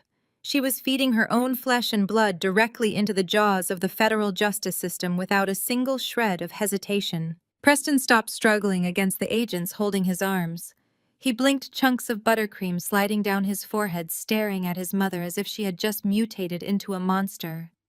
The humiliation of his cake-covered defeat was instantly eclipsed by a tidal wave of explosive, unhinged fury. "You are giving them me," Preston roared, his voice cracking violently as he lunged forward, only to be jerked back by the federal agents. "You are throwing me under the bus after I spent the last 5 years cleaning up your radioactive messes. You think you can pin this on me?" He turned his wild, frosting-smeared face toward the lead FBI agent. "She is lying. She orchestrated the entire transfer. She gave me the authorization codes this morning, but that is not even the half of it. You want the real prize. Look into the secondary pension funds. Shut your mouth!" "Preston!" Sylvia shrieked, her composure shattering completely as she strained against her handcuffs. "Do not say another word." "I am going to say every word," Preston screamed back, spittle flying from his lips. He looked out at the horrified crowd of wealthy investors, making sure every single person heard him. "She has been skimming off the top of the Tier 2 employee pension portfolios for a decade. 2% of every monthly dividend quietly siphoned off and routed through a shell corporation in the British Virgin Islands. That is how she bought the Aspen Ski Lodge. That is how she funded the Monaco estate. She has stolen millions from retired teachers and municipal workers to fund her personal real estate empire." Sylvia let out an animalistic shriek of pure rage. She launched herself at her son, her manicured nails curled into claws, entirely forgetting that her hands were bound behind her back. "You ungrateful, incompetent parasite! I gave you everything. I built this empire for you, and you are destroying it because you are too weak to take the fall." "You built it for yourself," Preston yelled, kicking a shattered piece of the cake display out of his way as the agents struggled to keep them separated. "You used my administrative credentials to sign off on the pension transfers so your fingerprints would not be on the ledgers. You set me up as your permanent scapegoat. Well, if I am going to federal prison, I am making damn sure you are in the cell right next to me." The mother and son viciously tore each other apart in front of the entire assembly, screaming out dates, account numbers, and offshore routing codes. They weaponized years of shared corporate corruption, frantically trying to secure a plea deal in real time by offering up the other's darkest secrets. The federal agents did not even have to interrogate them. They were simply standing back listening as the two executives voluntarily outlined a decade-long criminal conspiracy in front of 100 high-net-worth witnesses. The lead agent raised a hand, signaling his team to intervene. "That is enough," the agent commanded, his voice slicing cleanly through their hysterical, screaming match. "You can finish your confessions in the back of the transport vehicles. Get them out of here." The agents grabbed Sylvia by the arms, physically marching her away from the dance floor. She kicked and thrashed, her designer heels slipping on the polished wood, screaming threats of litigation and demanding her lawyers. Preston was hauled away right behind her, a pathetic, sticky mess of a man sobbing openly as the reality of his ruined life finally crushed him. The grand, terrifying titans of Boston finance were dragged out through the main doors of the Botanical Garden, illuminated by the harsh, rotating red and blue lights of the federal cruisers parked outside. As the doors swung shut behind them, a secondary, much quieter exodus occurred. The tactical corporate security guards, the private mercenaries Sylvia had hired to intimidate me, stood frozen around the perimeter of the room. They looked at the shattered cake display, the federal agents securing the exit, and the empty space where their billionaire employer had just been standing. Realizing instantly that their lucrative off-the-books paychecks had just been permanently frozen by the Department of Justice, they made a collective, silent decision. One by one, the guards reached up and pulled the communication earpieces from their ears, dropping them onto the tables or tossing them into the decorative planters. They turned their backs on the reception hall and quietly slipped out the side emergency exits, vanishing into the night without a single word. They were mercenaries, and the war was officially lost. The Botanical Garden fell into a profound, suffocating silence. The flashing emergency lights outside cast long, shifting shadows across the dance floor. The wealthy guests stood paralyzed, their champagne glasses forgotten, still processing the absolute destruction of a financial dynasty that had unfolded in front of their eyes. I stood in the center of the room, feeling the adrenaline slowly drain from my muscles. The crushing, suffocating weight I had carried on my shoulders for years was gone. I was safe. My career was secure. The people who had tried to destroy me were gone. I took a deep, steadying breath, feeling the cool air fill my lungs. I looked at Leo, who offered a soft, incredibly proud smile. Then I turned my attention toward the corner of the room, locking eyes with the wedding DJ, who was staring at me with his mouth hanging wide open in pure shock. "Can we get the music back on?" I asked, my voice ringing out clearly in the silent room. "I believe it is time for the father-daughter dance." I turned my gaze away from the DJ and looked directly at the man standing tall and unwavering by my side. "Except DeAndre, would you do me the honors?" DeAndre's stern face broke into a wide, brilliant smile. He buttoned his suit jacket, stepped forward, and offered me his arm with a courtly bow. "I would be absolutely honored, Nicole," he said, his voice warm and steady. The DJ, recovering his wits, quickly queued up a soulful acoustic track. As DeAndre led me to the center of the dance floor, the remaining guests finally exhaled. The tension that had suffocated the room evaporated, replaced by scattered, genuine applause. I rested my head against DeAndre's shoulder, letting the rhythm of the music wash over me. I had severed the toxic blood ties that had bound me for decades, but I was not alone. I had Leo. I had DeAndre. I had a chosen family that stood firm when the sky fell. The rest of the wedding reception was a blur of pure, unadulterated joy. We danced, we drank champagne, and we celebrated the beginning of a truly free life. 72 hours later, the world woke up to a financial bloodbath. Monday morning sunlight poured through the floor-to-ceiling glass windows of a sleek, empty high-rise office in downtown Boston. The raw commercial space was a blank canvas of polished concrete floors and exposed steel beams overlooking the bustling harbor. A single heavy oak folding table sat in the center of the vast room. Leo, DeAndre, and I sat around it, nursing black coffee and watching the wall-mounted flat-screen television. The financial news networks were in absolute overdrive. Every major channel displayed the same breaking news banner in bright red block letters. Federal raid rocks financial district. Billionaire CEO Sylvia Bancroft denied bail. The muted footage on the screen showed federal agents carrying dozens of heavy plastic bins and computer servers out of Sylvia's glittering corporate headquarters.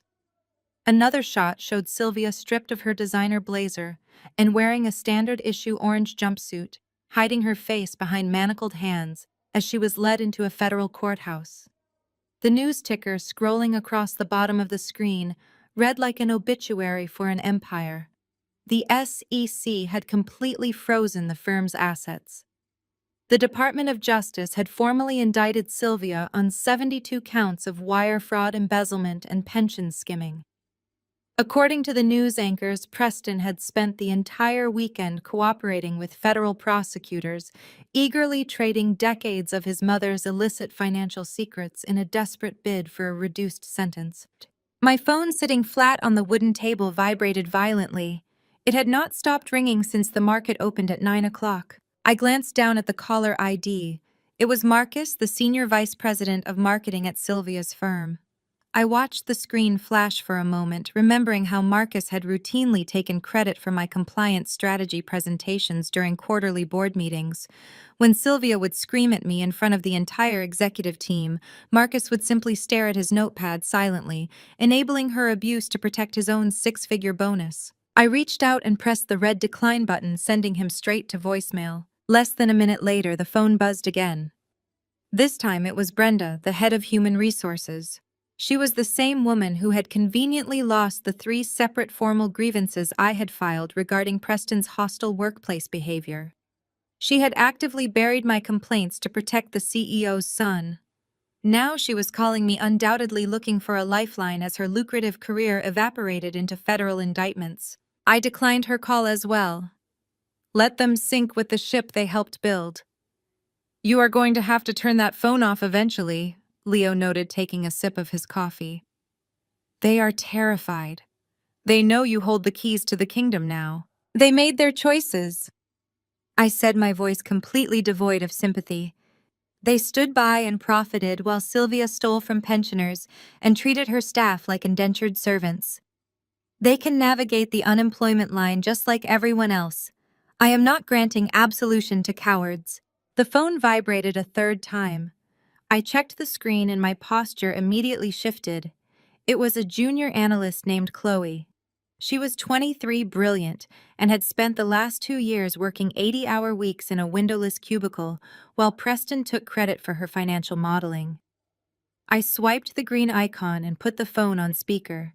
Nicole, Chloe's voice trembled through the speaker, thick with panic. "The feds locked down the entire building. Nobody can get in. The HR department is gone. We do not know if we are getting paid. We do not know what to do."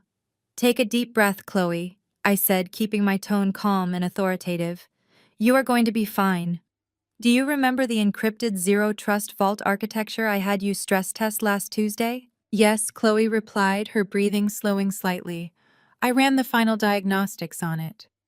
"Good," I said. "I want you to pack up your personal laptop and come down to the financial district. I just leased the top floor of the old Maritime building. I need a director of analytics for my new wealth management firm, and you are the only person who actually understands the math behind those portfolios. Your starting salary is double what Sylvia was paying you, and you get equity." A sharp gasp echoed through the speaker. "You are serious?" Chloe asked, her voice cracking with sudden, overwhelming relief. "I am dead serious," I replied. "Call David from IT and Sarah from administrative scheduling. Tell them the same offer applies. I am leaving the parasites behind, but I am taking the talent. Get down here by noon." I ended the call, sliding the phone back across the table. DeAndre let out a low, appreciative whistle. "You are gutting her infrastructure and building your own from the ground up," he said, shaking his head in admiration. "Surgical and ruthless." "It is just good business," I replied, offering a tight smile. "The Tier 1 clients are already calling. They saw the news. They know their money is only safe because I firewalled it before the raid. They want to move their entire portfolios to my new practice. The only problem is capital. Leasing this space drained my personal savings. I have the talent and I have the clients, but scaling up to handle billions in assets requires massive immediate liquidity to clear the federal regulatory hurdles." A soft echoing ding sounded from the private elevator banks at the far end of the floor. The heavy steel doors slid open smoothly, revealing a tall, distinguished figure stepping into the empty expanse of the high-rise. His tailored charcoal suit was immaculate. His silver hair caught the morning sunlight, and his leather dress shoes clicked rhythmically against the polished concrete as he walked toward our folding table. In his right hand, he carried a heavy combination-locked titanium briefcase. Mr. Harrington stopped a few feet away, surveying the raw, empty office space with a keen, appraising eye. He looked at the panoramic view of the Boston skyline, then looked down at me, a sharp, predatory smile forming on his weathered face. I hear you are looking for seed capital for a new firm. How does 50 million sound for a 10% stake? 50 million for 12%, I repeated, letting the massive figure hang in the crisp morning air. I did not blink. I did not look to Leo or DeAndre for validation. I kept my gaze locked squarely on Arthur Harrington. Make it 12% and you sign a legally binding addendum guaranteeing a completely hands-off approach to our operational architecture. I retain absolute executive control. Harrington's predatory smile widened into genuine amusement. He placed the heavy titanium briefcase directly onto the folding table. We have a deal, Nicole. I will have my legal team draft the paperwork by noon. The moment Harrington stepped back into the elevator, the atmosphere in the room shifted from quiet anticipation to explosive kinetic energy. We had the capital, now we needed the empire. Within 48 hours, the raw, empty concrete floor was transformed into a buzzing hive of relentless activity. We officially incorporated under the name Aegis Financial Security. Leo took point on logistics and physical security, coordinating teams of contractors who installed reinforced glass partitions and state-of-the-art biometric scanners on every door. Chloe arrived precisely at noon that first Monday, dragging 3 other junior analysts behind her. By Wednesday, we had successfully poached 20 of the smartest, most undervalued employees from Sylvia's collapsing firm. The energy in the new office was electric. There were no hushed, terrified whispers. There was no toxic micromanagement. I gave my team unrestricted access to the best analytical tools on the market and told them to build the financial firewalls our clients deserved. We worked around the clock, fueled by adrenaline espresso and the sheer vindication of proving our worth. We transferred billions of dollars in client assets into our secure, uncompromised ledgers. Every single high-net-worth individual who had trusted my compliance protocols at the old firm followed me to Aegis. We were completely operational in less than a week. It was a flawless, lethal execution of corporate strategy. But the rotting corpse of Sylvia's firm was not going down without a final desperate thrashing. On Thursday afternoon, a terrified-looking process server managed to make it past the lobby desk. He handed a thick stack of legal documents to Leo, who immediately brought them into my newly furnished glass-walled office.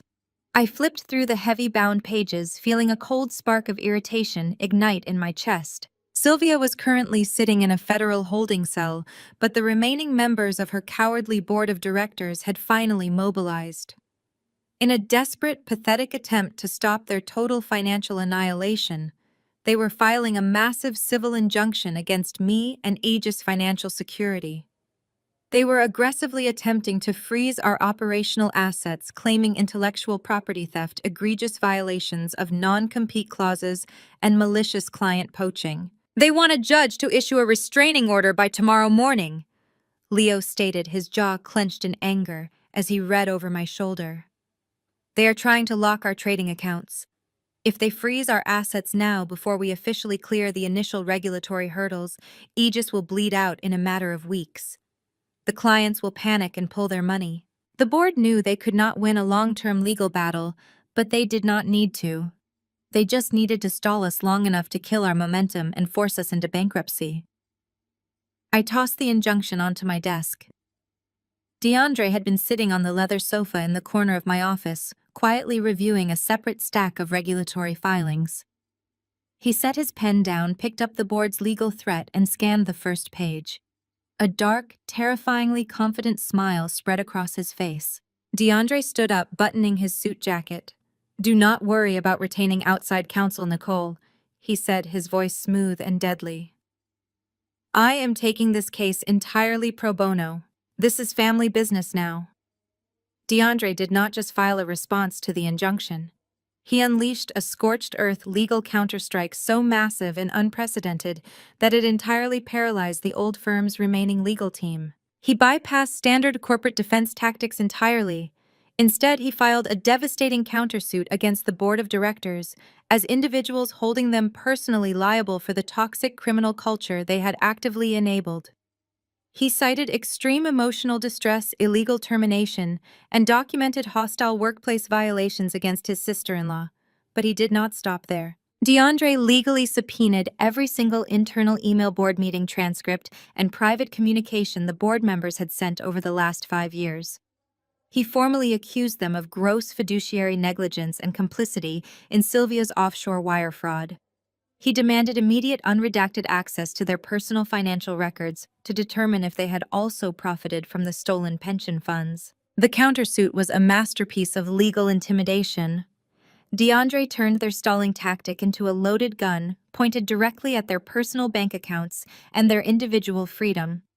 By forcing them to defend their own complicity in Sylvia's crimes, he effectively neutralized their ability to pursue the injunction against Aegis. The old firm's lawyers took one look at DeAndre's filings and immediately advised the board to retreat. The sheer volume and ferocity of the counterstrike broke their remaining spirit in less than 24 hours. Friday afternoon, the Aegis office was humming with quiet, focused productivity. Chloe was running a complex predictive algorithm on the main monitors, and Leo was confirming our final biometric security protocols. I was sitting at my desk reviewing our latest asset acquisitions when the secure line on my desk phone rang. It was a direct line, one I had only given to a select few individuals. I picked up the receiver. Nicole's shaky, defeated voice spoke through the speaker. It was Richard Sterling, the newly appointed interim chairman of Sylvia's old board of directors. The arrogance he usually displayed during quarterly meetings was completely gone. He sounded like a man standing on the edge of a cliff. "We need to stop this," Richard pleaded, his voice cracking with sheer desperation. "The federal agents are ripping the drywall out of our headquarters. Our stock price is effectively zero. DeAndre's countersuit is going to bankrupt us personally. We are begging you for a settlement." I leaned back in my chair, staring out at the Boston harbor. I said nothing, letting the silence crush him. "Please, Nicole," Richard begged. "We surrender. We will drop the injunction immediately. We will sign whatever non-disclosure agreements you want. Just call off your lawyer. In fact, we want to make you an offer. We want to sell you the remaining assets, the proprietary software, and the physical real estate of the old firm.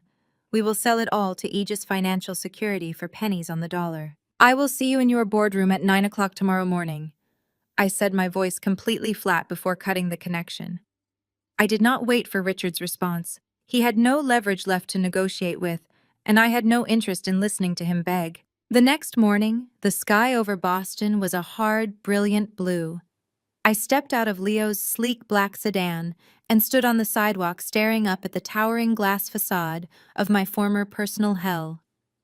For 5 years I had walked through these revolving doors with a knot of dread tightening in my stomach, anticipating Sylvia's daily psychological warfare and Preston's arrogant sneers. I used to keep my head down, clutching my laptop bag, hoping to make it to my windowless office without drawing attention. That woman no longer existed. I adjusted the cuffs of my tailored charcoal gray suit. The fabric was sharp, the cut exacting a physical manifestation of the armor I had built over the last few weeks. I walked through the main lobby with my head held high, my heels clicking a steady, unyielding rhythm against the imported marble floor. The security guards men who had previously ignored me or checked my badge with bored disdain immediately straightened their posture and averted their eyes as I passed. The executive floor was a ghost town. The usual frantic buzz of wealth management had been entirely replaced by the grim, echoing silence of a dying empire. Half the desks were empty. Cardboard boxes were piled haphazardly in the corners of cubicles. The few remaining junior staff members looked up as I walked down the main corridor. Some stared in shock. Others offered tentative, hopeful smiles, recognizing the woman who had just hired away their smartest colleagues. I did not stop to chat. I bypassed the administrative reception desk and walked straight toward the heavy frosted glass doors of the primary boardroom. I pushed the doors open without knocking. 6 men sat around the massive mahogany table. These were the remaining members of Sylvia's board of directors, the prestigious, untouchable titans of finance who had enabled her corruption for a decade. They looked exhausted. Their custom Italian suits hung loosely on their shoulders. Their ties were slightly loosened, and the skin beneath their eyes was dark and bruised from sleepless nights. As I entered, Richard Sterling attempted to stand plastering on a fake patronizing smile.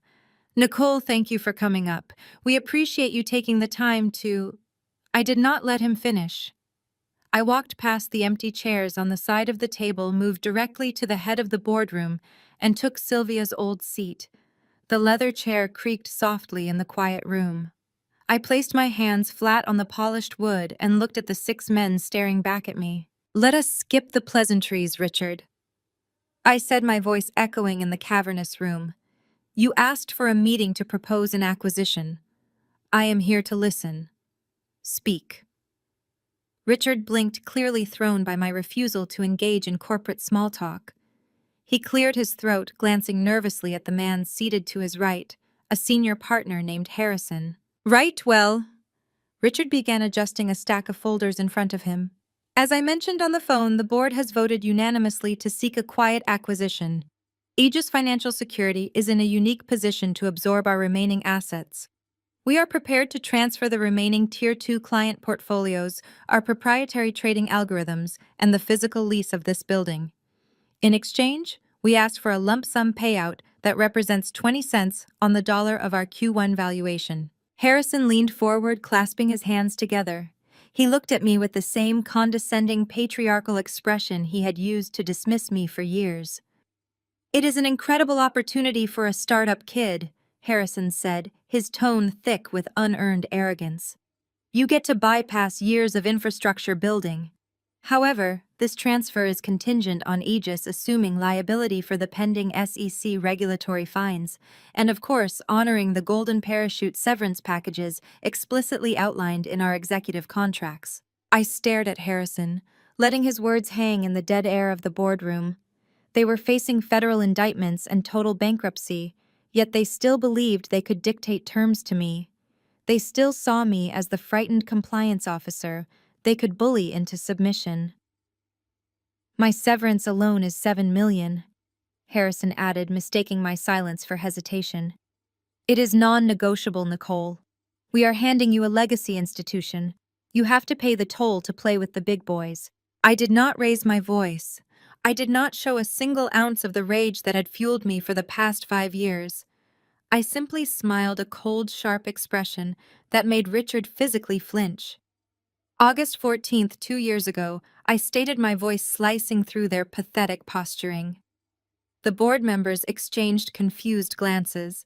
It was the Q3 risk assessment meeting. I continued, keeping my eyes locked dead on Harrison. "I stood exactly where you are sitting right now. I projected a 50-page compliance audit onto that screen behind you. I explicitly showed you the gaping liquidity holes in Sylvia's offshore accounts. I tracked the missing pension dividends. I told you that the firm was heavily over-leveraged and operating dangerously close to a federal wire fraud violation. Do you remember what you said to me, Harrison?" Harrison swallowed hard, the color rapidly draining from his face. "You laughed," I said, my tone dropping to a dangerous whisper. "You looked at my audit, you chuckled, and you told me to stick to pushing compliance paperwork and leave the heavy lifting to the adults. You told me I lacked the vision to understand high-level wealth management. Every single one of you sat at this table and voted to bury my report to protect your massive quarterly bonuses. You built this ticking time bomb, and now you want me to pay you $7 million to take the shrapnel." Richard raised his hands in a frantic, placating gesture. "Nicole, please, that was Sylvia's doing. She misled the board. We are trying to find a mutually beneficial exit strategy here. If Aegis does not buy the firm, we will be forced to liquidate the physical assets to pay the legal retainers." I reached inside the inner pocket of my suit jacket and slowly pulled out a single neatly folded piece of heavy stock paper. I placed it on the mahogany table and slid it across the smooth surface. It glided perfectly, coming to a stop directly in front of Richard. Richard looked down at the document. His eyes scanned the bold legal print at the top of the page, and his jaw instantly dropped. He looked up at me, his face a mask of absolute, uncomprehending horror. "I am not buying your firm, Richard," I said, leaning back in Sylvia's chair and letting the absolute reality of their destruction settle over the room. Your firm is a toxic radioactive liability that is currently being dismantled by the Department of Justice. I would not touch your client portfolios with a 10-foot pole. Harrison snatched the paper from front of Richard, his eyes darting frantically across the text. "What is this?" he demanded, his voice shaking. "What does this mean?" "It means I used the seed capital from my new investors to purchase the commercial real estate holding company that owns this entire skyscraper," I replied calmly. "I am not buying your firm. I am buying your building." I stood up, buttoning my suit jacket, as the 6 men stared at me in total paralyzed silence. "You have until Friday to vacate the premises." The 6 men remained completely frozen in their leather chairs. I did not wait for their sputtering protests or their inevitable pathetic requests for a deadline extension. I simply turned on my heel and walked out of the boardroom. The heavy frosted glass doors swung shut behind me with a firm, definitive click, sealing them inside the tomb of their own making. By late Friday evening, the transition was fully underway. The Aegis high-rise was quiet, the frantic energy of the week finally settling into a steady, secure hum of automated servers. Leo and DeAndre had already left to celebrate our successful real estate acquisition. I stayed behind to run one final diagnostic on our client firewalls.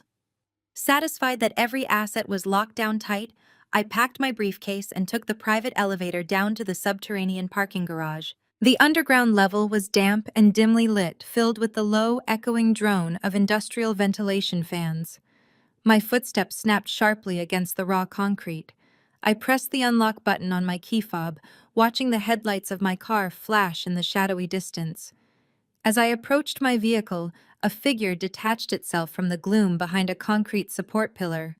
I stopped instantly, my hand instinctively dropping toward the personal alarm attached to my keychain. It was Sylvia. The former billionaire CEO looked like a walking ghost. The immaculate, terrifying polish she had maintained for her entire professional life was completely gone. She was wearing a wrinkled trench coat over a stained silk blouse. Her usually perfect hair hung in limp, unkempt strands around her gaunt face. She had dark, bruised circles under her eyes, and her hands were trembling violently. As she took a step toward me, the harsh fluorescent lighting caught the bulky black plastic shape of a federal ankle monitor strapped tightly above her designer heel. She had somehow bypassed the outer gate, likely using a legacy access code from the building's previous management firm, before Leo could completely purge the old system directory. Nicole Sylvia croaked, her voice a ragged, desperate rasp. "Do not take another step toward me," I warned, my tone dropping to a cold, absolute 0. "You are trespassing on private property." Sylvia ignored the warning. She stumbled forward, her eyes wide and manic. "You have to fix this," she pleaded, raising her shaking hands. "You have to call the Justice Department. You have to tell them you made a mistake. Tell them the server lockdown was a glitch. Tell them Preston manipulated the data you found." I stared at her, genuinely amazed by the sheer, unadulterated delusion it took to confront me after everything she had done. "You are facing 72 counts of federal wire fraud, Sylvia. The SEC has physical possession of your offshore ledgers. There is nothing left to fix. Your empire is gone." "It is all your fault," Sylvia hissed, the pathetic desperation in her voice instantly curdling into venom. Her face twisted into a mask of pure, irrational hatred. "You set us up. You orchestrated that scene at the Botanical Garden to tear my family apart. Preston is sitting in a federal holding cell. He is terrified. He is turning over every single proprietary contact we have to the prosecutors just to save himself. My own son is testifying against me because of your little stunt. You ruined him. You destroyed my family." She took another step closer, her chest heaving as she pointed a shaking finger at me. "I gave you a career. I kept your pathetic, thieving father out of prison. I protected you. And you repay me by burning my life to the ground. You owe me, Nicole. You owe me everything." I stood perfectly still, letting her toxic, narcissistic rant echo off the concrete walls. For 5 years, this woman had held my entire existence hostage. She had leveraged my father's crimes to turn me into a corporate slave. She had forced me to work 80-hour weeks covering her illegal tracks, while she bought ski lodges and yachts with stolen pension funds. She had thrived on my fear. Now looking at her shivering in the damp parking garage, I felt absolutely no fear. I felt nothing but cold, clinical disgust. "I didn't destroy your family, Sylvia," I said, my voice ringing out with crystal clarity in the empty garage. "Your greed did. I just stopped letting you use my talent to fund your crimes." Sylvia flinched as if I had struck her. "You destroyed Preston the moment you decided to use his administrative credentials to sign off on your embezzlement." I continued, taking a deliberate step toward her, forcing her to back up. "You raised him to be arrogant and entitled, and then you set him up as your permanent scapegoat. You did not protect my father. You blackmailed him so you could chain me to a desk. I did not ruin your life." The absolute truth of my words hit her like a physical blow. The delusion she had been desperately clinging to shattered completely. She realized finally and irrevocably that she had no power left.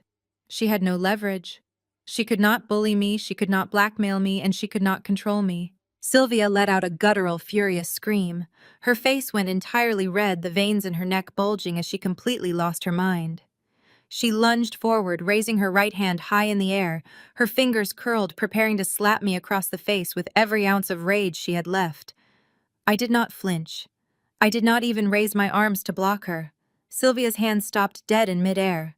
A brilliant, blinding flash of rotating red and blue light suddenly swept across the concrete walls of the parking garage. The heavy, unmistakable screech of thick tires echoing down the entrance ramp shattered the silence.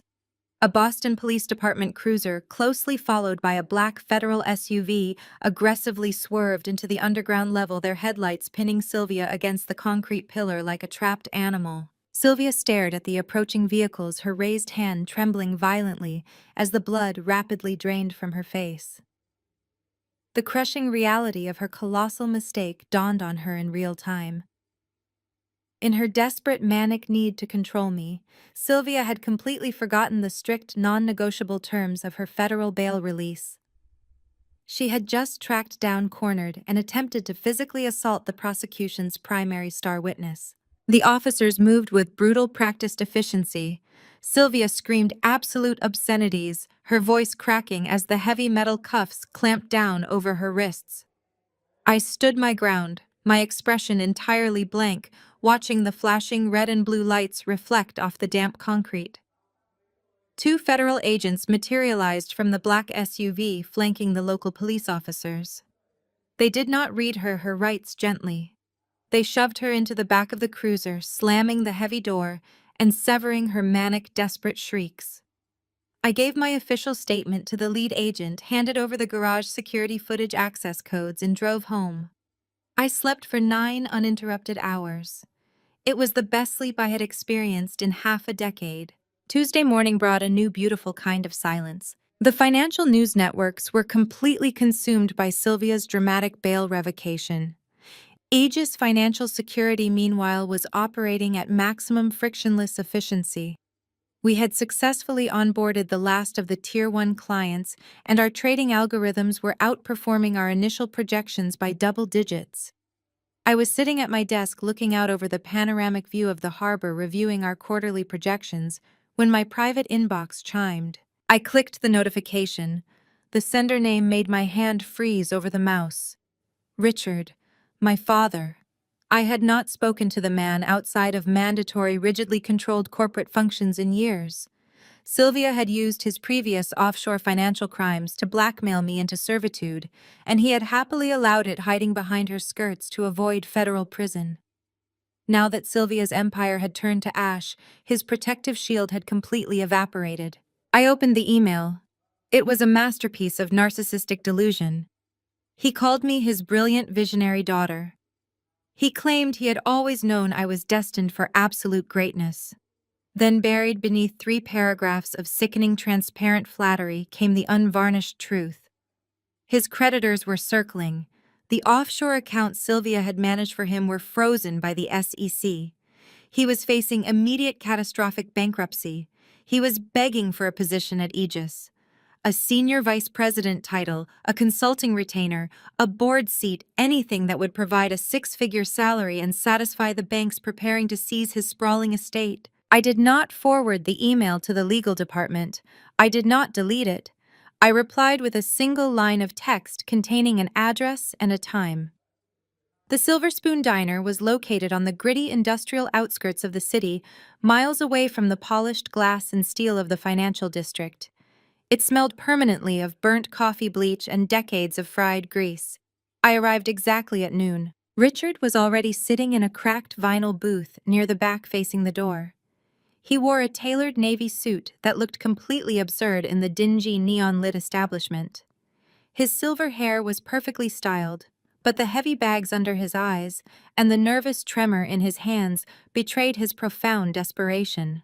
As I approached the booth, he immediately stood up, plastering a wide, utterly fake smile across his weathered face.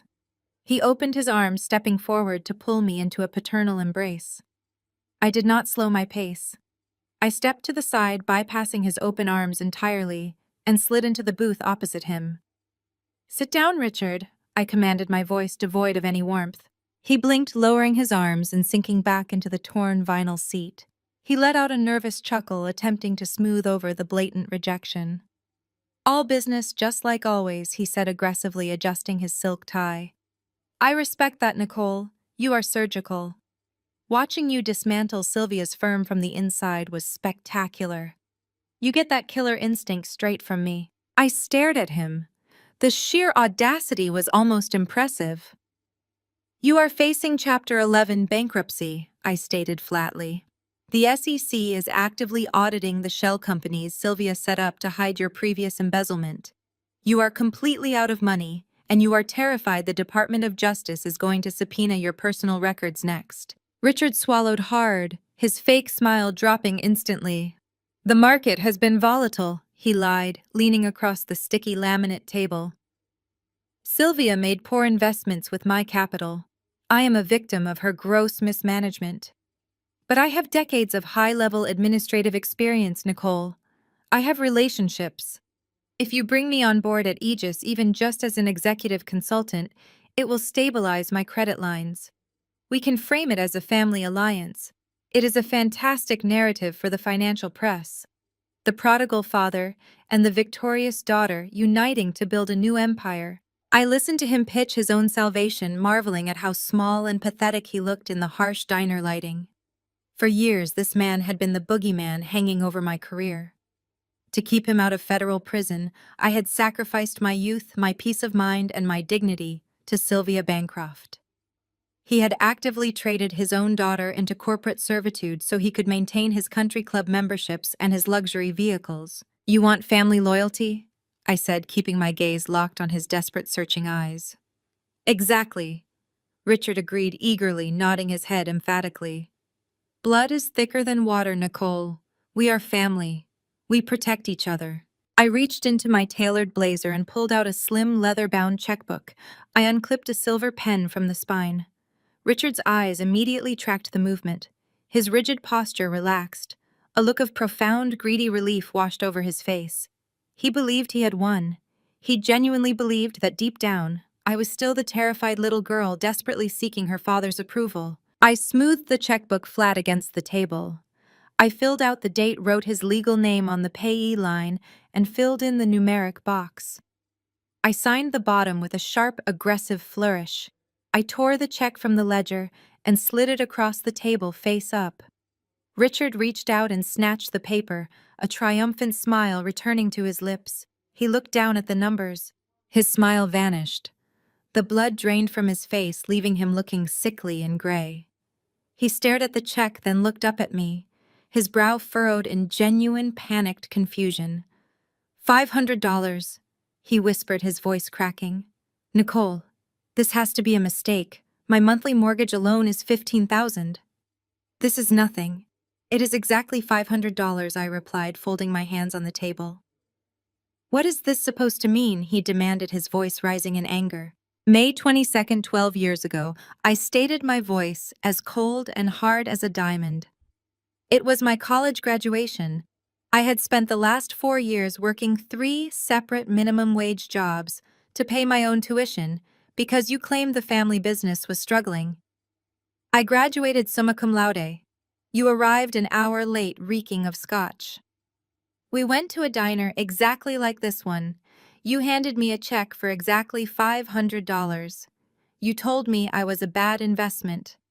You told me I was entirely on my own, and you explicitly forbade me from ever calling you for rent money. Richard stared at me, his mouth opening and closing silently as the memory hit him. 3 weeks later, you bought your new wife a $90,000 sports car. I continued mercilessly cutting off whatever pathetic excuse he was formulating. Years later, when your own criminal embezzlement caught up with you, you allowed Sylvia to blackmail me. You watched her abuse me, exploit me, and threaten me, and you did absolutely nothing because my suffering kept you out of prison. Nicole, please, he begged, reaching across the table, his fingers clawing at the laminate. I was in a terrible position. I stood up, smoothing the front of my jacket. I looked down at the man who had contributed half my DNA and felt absolutely nothing. No anger, no sadness, no lingering desire for his love. Just total liberating closure. That $500 is my final contribution to your life, I said, my voice carrying clearly over the hum of the diner refrigerators. Do not deposit it all in one place. You cannot do this to me, Richard shouted, half standing in the booth, drawing the attention of the waitress and the few other patrons. I am your father. I will lose my house. I will lose everything. This is the last time you will ever see me, Nicole says, walking out of the diner and blocking his number permanently. The diner door swung shut behind me, severing the stale scent of grease and the suffocating weight of my father's failures. I pulled my phone from my pocket, tapped his contact name, and pressed the block button. The screen flashed red for a fraction of a second, confirming the digital execution. Richard was gone. Sylvia was gone. The ghosts that had haunted my entire adult life were finally laid to rest in the graves they dug themselves. I hailed a town car sliding into the quiet leather interior and directed the driver toward the financial district. I had an empire to unveil. 6 weeks later, the Boston skyline belonged to Aegis Financial Security. Our grand opening was not just a corporate launch, it was a coronation. We completely gutted the top 5 floors of the skyscraper. I personally supervised the demolition of Sylvia's suffocating archaic design choices. The heavy, oppressive mahogany paneling, the tacky gold-plated fixtures, and the windowless labyrinthine cubicles were torn out and hauled to the landfill. In their place, we built a fortress of light and transparency. The new Aegis headquarters featured polished concrete floors, soaring exposed ceilings, and seamless floor-to-ceiling smart glass partitions. Every office, including mine, was completely visible. There were no dark corners left for secrets to hide in. The physical architecture perfectly mirrored our operational philosophy. We had nothing to hide, and we wanted every single client to see exactly how their wealth was being protected. The main reception area was packed. Waiters in crisp black uniforms circulated with trays of vintage champagne and caviar. The room was a who's who of East Coast old money tech innovators and elite venture capitalists. They were all my clients now. Arthur Harrington stood near the sweeping panoramic windows, holding a crystal flute and nodding his silent predatory approval as he surveyed his $50 million investment. Leo stood near the central server cluster, looking sharp in a tailored midnight blue suit, while DeAndre worked the room, charming a group of prospective institutional investors. I stood at the center of it all, breathing in the absolute victory of the moment. We had won. Then the heavy glass doors at the front of the lobby slid open and the celebratory hum of the room instantly flatlined. 4 individuals stepped off the elevator. They were not carrying champagne flutes or wearing tailored evening wear. They wore stiff, off-the-rack gray suits and carried heavy reinforced tactical briefcases. They bypassed the greeting staff, their expressions completely devoid of warmth. The lead investigator, a tall, severe-looking man with closely cropped hair, held up a leather wallet flashing a silver federal badge. Financial Industry Regulatory Authority. The man announced, his voice cutting through the ambient music like a scalpel. We are operating in conjunction with the Securities and Exchange Commission. I am Agent Vance. We are here to conduct an immediate unannounced audit of all Aegis financial security trading protocols, offshore transfers, and client acquisition ledgers. A collective anxious murmur rippled through the crowd of high-net-worth clients. Arthur Harrington's eyes narrowed. Leo immediately stepped forward, his posture rigid, sensing the physical threat. I placed a hand on Leo's arm, stopping him. I knew exactly what this was. Sylvia was locked away, but her parasitic loyalists were still desperately clinging to the wreckage of their careers. Marcus or Brenda had undoubtedly filed a malicious anonymous tip to the SEC. It was a petty, vindictive revenge tactic. They knew Aegis was hosting our grand opening tonight. They knew all of our top-tier clients would be in the room. Triggering a federal raid during our launch party was a calculated attempt to incite panic, create a media scandal, and cause a devastating run on our newly acquired assets. Sylvia used to sweat through her designer blouses when the regulators called. She would lock her office door, shred documents, and scream at me to falsify compliance ledgers to hide her theft. I did not sweat. I smiled. "Agent Vance," I said, stepping forward with absolute relaxed confidence. "Welcome to Aegis. You are exactly on time." Vance blinked, momentarily thrown by my lack of fear. "Excuse me," I gestured toward the main trading floor. "We operate on a foundation of absolute transparency. I do not need to call my lawyers, and I do not need to stall you. Please follow me." I led the 4 federal auditors past the whispering crowd and directly into the central nerve center of the firm. I tapped my biometric ring against the main terminal, unlocking the primary displays. The massive screens flared to life, illuminating the room with cascading streams of raw, unadulterated financial data. "Leo," I said, not taking my eyes off Vance. "Give them the master keys." Leo stepped up to the terminal and transferred top-tier, unrestricted administrative access directly to the auditor's secure tablets. Vance and his team immediately plugged in, expecting a fight. They expected encrypted hidden servers, offshore shell accounts, and the same labyrinth of financial deceit they had just finished dismantling at Sylvia's firm. They braced themselves for a grueling, multi-week forensic battle. Instead, they hit a wall of pure crystalline math. They encountered the custom-built, impenetrable blockchain ledgers Leo and I had designed. Every single transaction, every micro-trade, every client asset transfer was permanently logged, verified by a decentralized network, and completely transparent. There were no dark pools. There were no hidden fees. The architecture was flawless. It was a masterpiece of modern automated financial compliance. For 2 solid hours, the party continued outside the glass walls, while the federal agents furiously stress-tested our systems. They ran algorithms designed to hunt for fractional skimming. They found nothing. They deployed software meant to sniff out illegal offshore rerouting. It bounced off our firewalls, returning absolute zero. Finally, Agent Vance stepped back from the primary monitor. The severe, aggressive posture he had walked in with was completely gone. He looked bewildered, then profoundly, quietly amazed. He slowly closed his tactical briefcase. The tip we received cited irregular capital migration. Vance said, his voice low, ensuring the clients outside the glass could not hear him. It was completely fabricated. "I have been auditing Wall Street firms for 20 years, Nicole. I have never seen a compliance infrastructure this immaculate. It is practically bulletproof."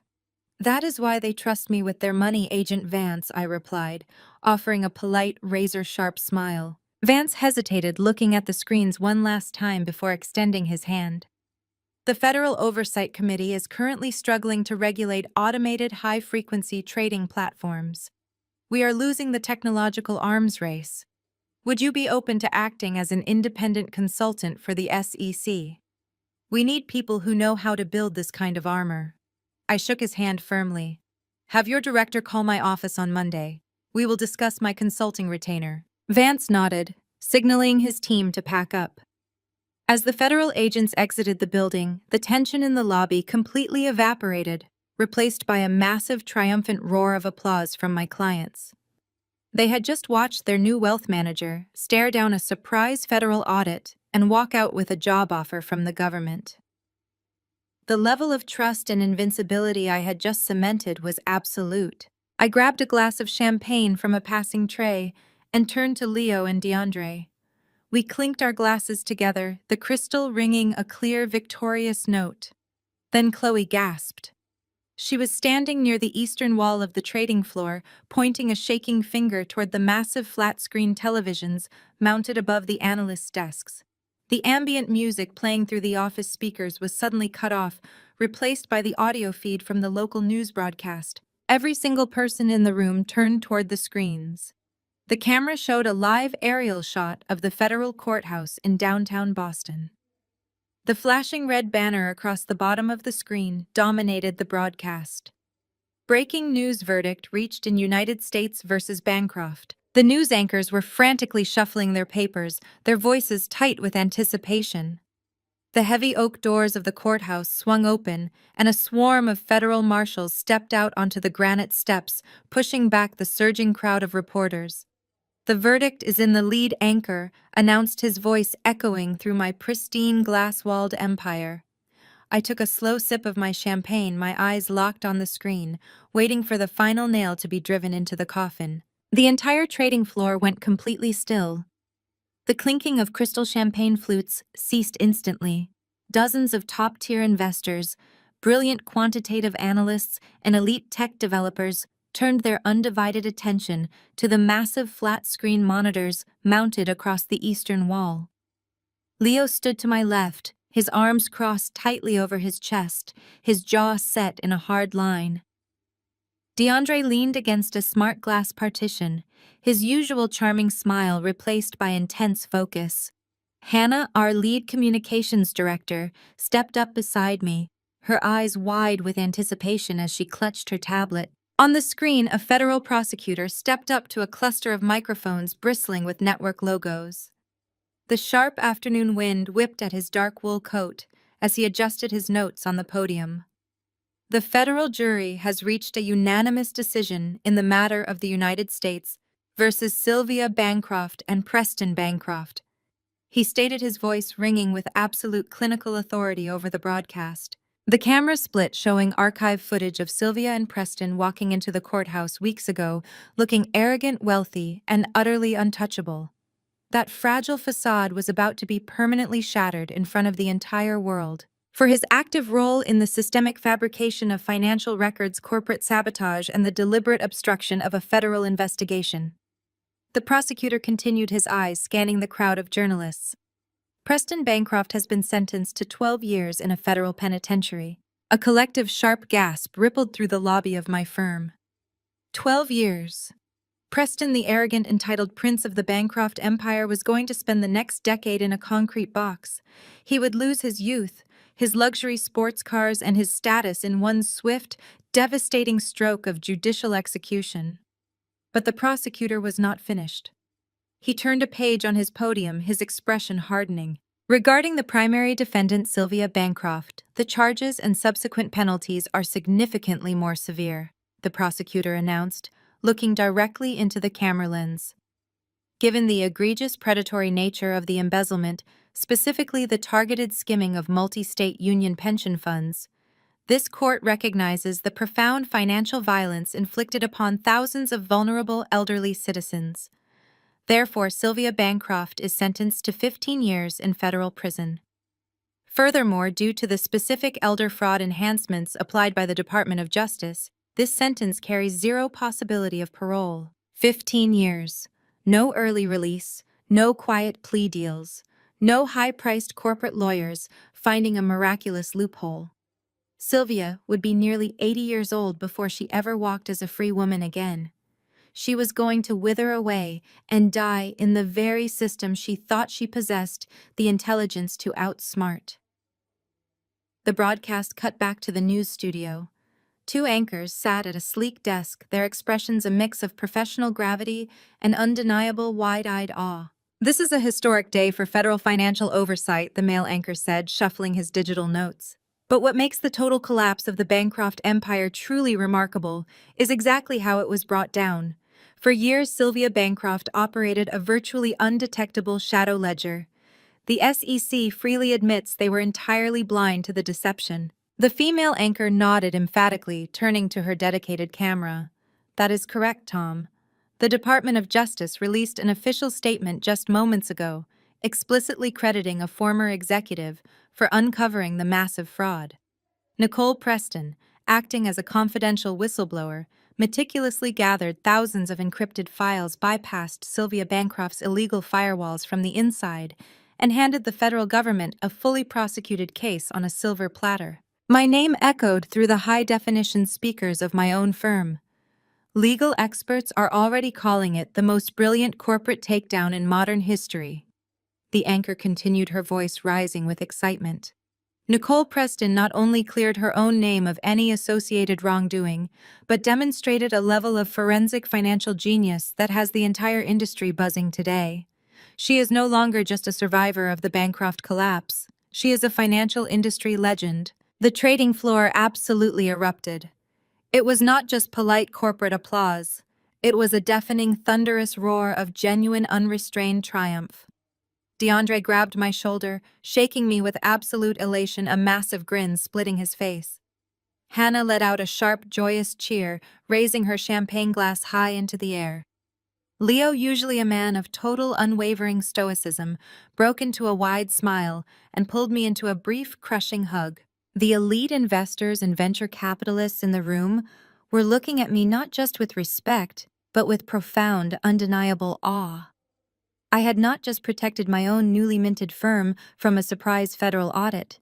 I had proven on national television that I possessed a predatory intellect capable of dismantling absolute giants. I stepped back from the cheering crowd, letting the noise and the celebration wash over me.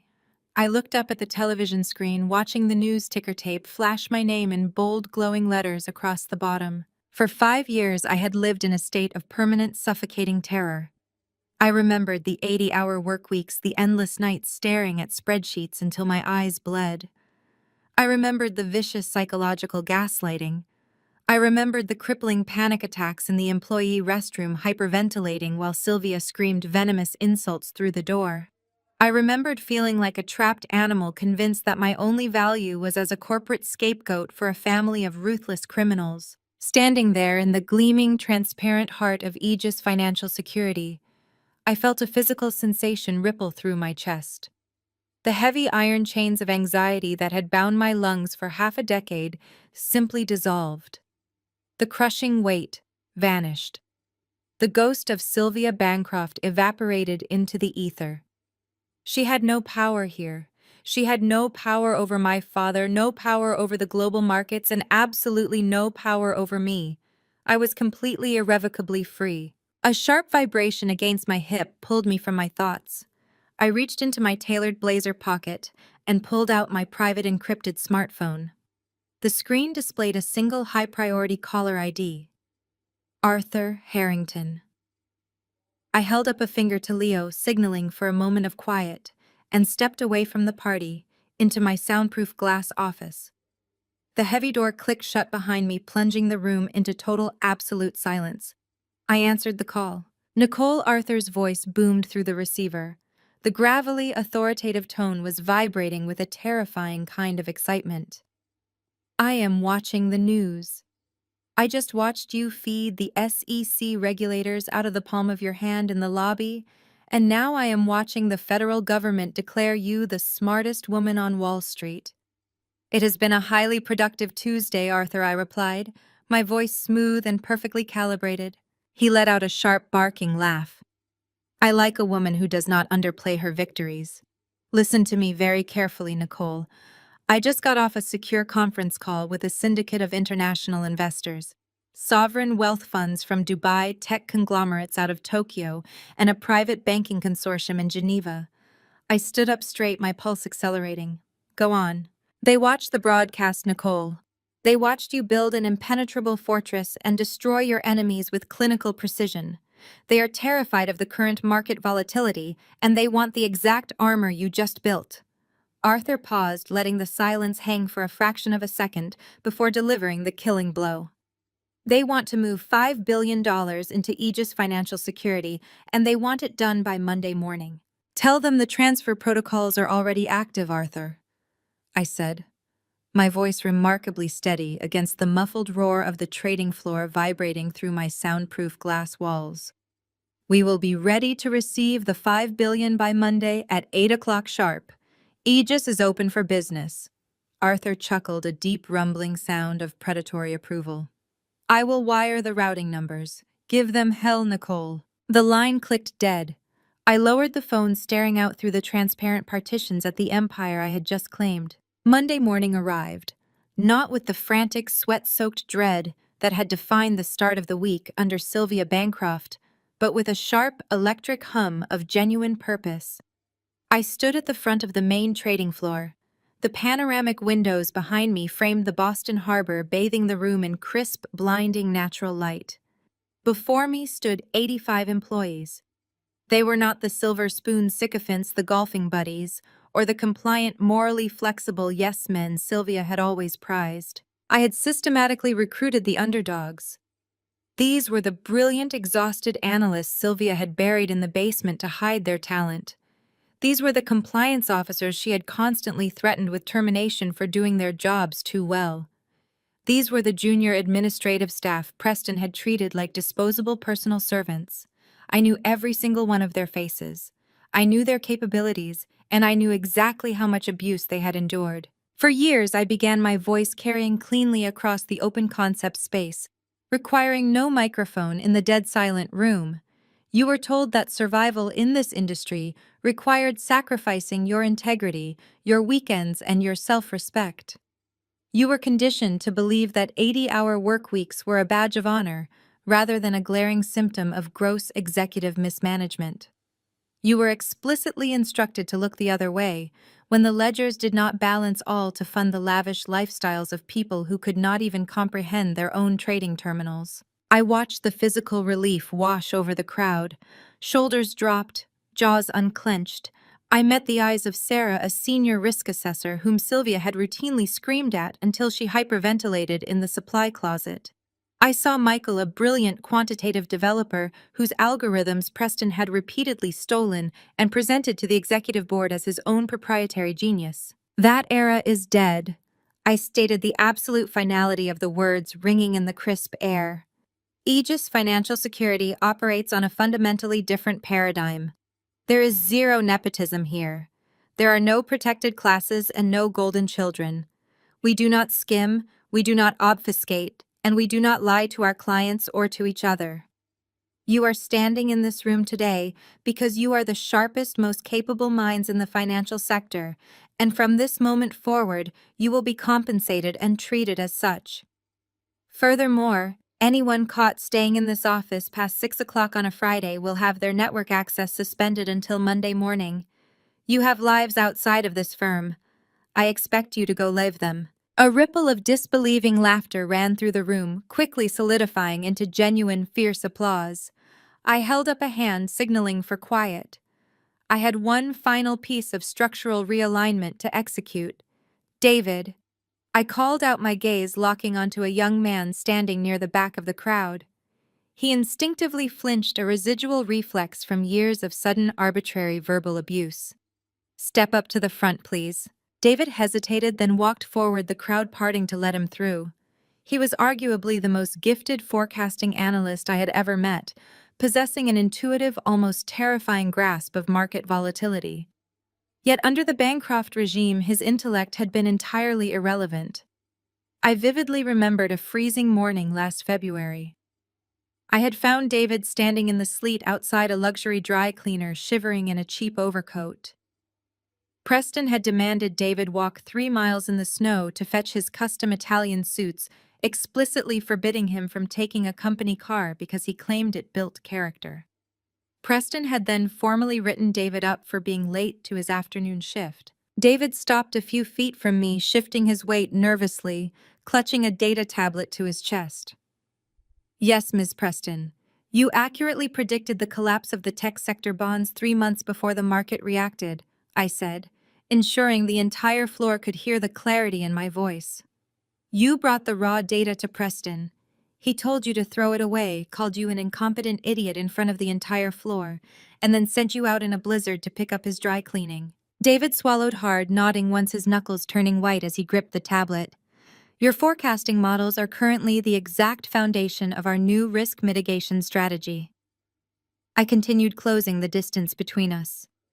Your raw data is the reason Arthur Harrington just moved $5 billion into our custody this morning. You do not belong at a junior cubicle, David.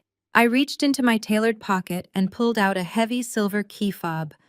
I tossed it through the air in a high arc. David caught it out of pure reflex. He looked down at the gleaming Porsche emblem on the leather backing, his eyes widening in total unadulterated shock. That is your new company vehicle, I told him, my tone shifting to brisk professional authority. Your new office is the corner suite on the right. Congratulations on your promotion to Vice President of Operations. Do not ever let anyone tell you to fetch their laundry again. David stared at the keys, then looked up at me, his eyes bright with unshed tears. He did not stammer out a pathetic thank you. He stood up straight, his posture transforming in real time as he squared his shoulders and finally shed the weight of Preston's bullying. I will have the revised quarterly projections on your desk by noon, Nicole. Make it one, I replied with a tight, genuine smile. Take your new car for a drive first. The trading floor erupted into cheers again, and this time I let them celebrate. The culture was set. The toxic venom of the past had been completely neutralized. Aegis was no longer just a company. It was a fortress built by the survivors, and it was entirely impenetrable. By late Friday evening, the transition was flawlessly complete. The office was blissfully quiet, bathed in the soft golden glow of the setting sun, reflecting off the harbor waters. I stood alone in my glass-walled office, packing my leather briefcase. I ran my fingers over the smooth, clean surface of my mahogany desk. There were no hidden compartments. There were no burner phones locked in the bottom drawers. There were no encrypted offshore drives threatening to send me to federal prison. There was only clean, transparent success. I powered down my terminal. The heavy glass door of my suite glided shut behind me. I walked across the empty trading floor, my footsteps echoing softly against the concrete. I reached the main security panel, tapped my biometric ring against the scanner, and engaged the lockdown protocols. The heavy deadbolt slid into place with a satisfying, definitive click. I took the private elevator down to the main lobby. The polished marble floors gleamed under the recessed lighting. Standing near the front entrance, illuminated by the streetlights of the city he had helped me conquer, was Leo. He was not wearing his usual sharp-tailored corporate armor. He wore a relaxed linen shirt and dark slacks, a leather weekender bag resting at his feet. As I stepped out of the elevator, he turned his intense analytical gaze, softening instantly into a warm, private smile. "Are the servers secure?" he asked, stepping forward to take my briefcase. "Aegis is completely locked down," I replied, closing the distance between us and sliding my arms around his neck. "The new VP of Operations has the watch. We are officially off the grid." For the past 2 years, Leo and I had lived in the trenches together. We had communicated in encrypted codes, constantly looked over our shoulders, and relentlessly plotted the downfall of a billion-dollar criminal enterprise. The federal investigation, the trials, the asset seizures had consumed every waking second of our lives. We had pushed our wedding, delayed our lives, and sacrificed our peace for absolute justice. Leo leaned down, kissing me with a fierce, lingering promise. "The car is waiting outside," he murmured against my lips. "The jet is fueled on the tarmac. It is time." The transition from the cold granite of the Boston Financial District to the blinding white sands of the Ba Atoll felt less like a flight and more like a physical rebirth. We traded the suffocating wool suits and armor of corporate warfare for linen and bare skin. The private villa sat suspended over the Indian Ocean, a masterpiece of woven thatch and polished teak, entirely surrounded by water so impossibly clear it looked like liquid glass. There were no screaming servers here. There were no neon indicators flashing market crashes, no frantic late-night knocks on the office door, and absolutely no shadows for Sylvia Bancroft to hide within. There was only the rhythmic, hypnotic breathing of the ocean against the wooden pilings and the heavy, intoxicating scent of salt and blooming jasmine. I lay stretched out on a pristine white lounger on our private deck, letting the equatorial sun bake the last microscopic remnants of Boston out of my bones. I closed my eyes and focused on the physical sensation of stillness. For 5 years, my nervous system had operated on a terrifying razor-thin wire, constantly flooded with adrenaline, waiting for the next threat, the next blackmail attempt, the next federal subpoena. Now the silence was so profound it almost felt heavy. I took a deep, slow breath, pulling the warm, clean air all the way down into my lungs. Leo emerged from the villa carrying 2 crystal glasses, sweating with condensation. He wore loose white linen trousers, his dark hair damp from the ocean, his face completely relaxed. The tight, aggressive lines of tension that used to frame his jaw had vanished entirely. He walked over, handed me a glass of freshly pressed mango juice mixed with sparkling water, and sat down on the edge of my lounger. He did not say a word. He simply raised his glass. I tapped mine against his, the crystal chiming cleanly over the sound of the waves. We drank to survival. We drank to Aegis. We drank to the absolute undeniable freedom of the present moment. A soft chime echoed from my canvas beach bag, resting near the edge of the deck. I ignored it. The world outside this atoll could wait. But the chime sounded again, followed by a specific customized trill that I had assigned to only a handful of people on Earth. I reached down, pulled the sleek black phone from the bag, and unlocked the screen. It was a secure message from Hannah and DeAndre. I tapped the notification, and a high-resolution photograph filled the screen. Hannah was sitting in a hospital bed, looking exhausted but fiercely, radiantly happy. DeAndre was leaning over her shoulder, a grin stretching from ear to ear, his eyes bright with tears. Resting against Hannah's chest was a tiny, sleeping newborn, wrapped in a striped hospital blanket. The caption below the image was brief and perfect.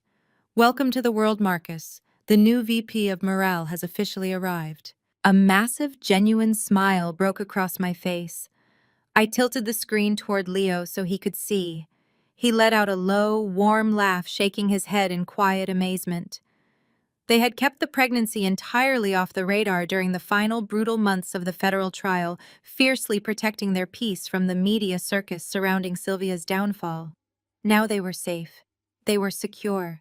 They were building a life completely insulated from the toxic paranoia that had once defined our daily existence. I looked at the photograph of my brilliant communications director and my ruthless client acquisition lead, completely softened by this tiny, fragile new life.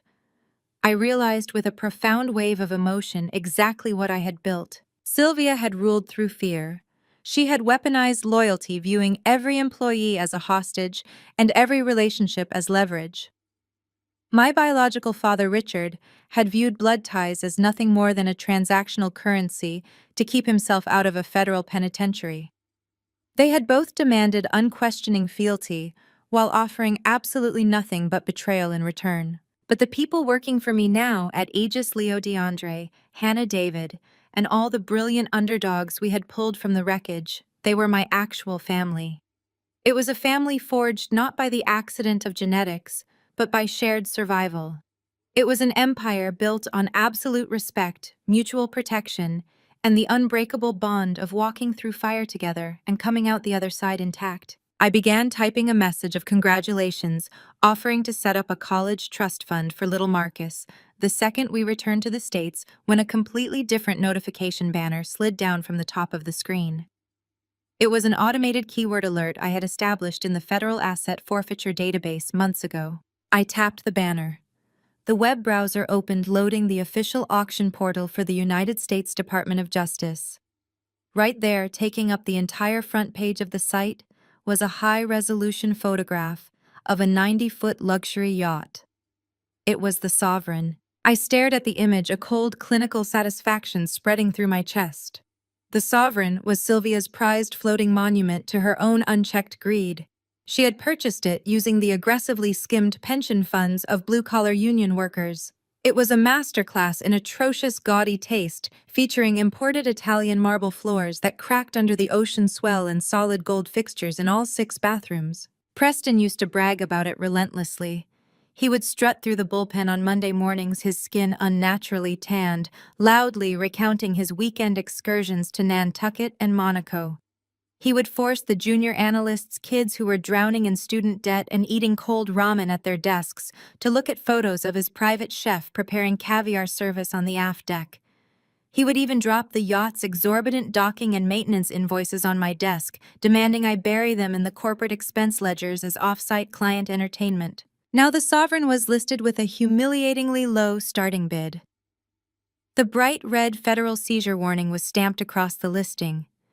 Every single dollar from the sale was being routed directly into the restitution fund, managed by the SEC, funneled straight back into the retirement accounts of the thousands of elderly victims Sylvia had defrauded. Leo leaned over his shoulder, brushing mine as he looked at the screen. He saw the photograph of the yacht and let out a sharp, amused breath. He looked up at me, his eyes dancing with mischief. "Did you place a bid?" he asked, his voice low and teasing. "I hear we are in the market for a company boat." I looked at the tacky, gold-trimmed monstrosity on the screen, remembering every single moment of humiliation Preston had inflicted on my staff while standing on its teak decks. I let out a sharp, genuine laugh. "God, no," I said, shaking my head. "I have absolutely no interest in owning Sylvia's floating garbage can." I reached up and tapped the screen, closing the federal auction portal entirely. "But I did buy the private marina where she used to dock it," I added, looking back out at the endless expanse of the turquoise ocean. "I finalized the real estate acquisition through a shell company yesterday. I am having the entire private docking facility bulldozed next month. I am handing the land over to the city of Boston, and I am turning it into a public park." Leo stared at me for a long moment, a slow, deeply appreciative smile spreading across his face. He reached out and gently took the phone from my hand. "I think that concludes our business for the decade," he said softly. I nodded in absolute agreement. I watched him press the power button, the digital screen going totally black. He tossed the dead piece of technology into the bottom of the canvas beach bag, burying it under a towel. The vengeance was not loud. It was not messy. It was complete, sweet, and absolute. I leaned back against the plush white cushion, turning my face up to the tropical sun, and let the perfect, uninterrupted silence wash over me. Nicole's journey reveals a powerful truth: you cannot heal in the same toxic environment that broke you. For years, she endured severe corporate gaslighting and family manipulation, believing survival meant silent compliance. However, her ultimate victory was not just dismantling the Bancroft empire. It was building her own fortress, founded on radical transparency and mutual respect. True power is never inherited through corrupt bloodlines or abusive hierarchies. It is always earned by stepping out of the shadows, claiming your worth, and surrounding yourself with a chosen family who values your absolute integrity. Share your survival stories and comment below today.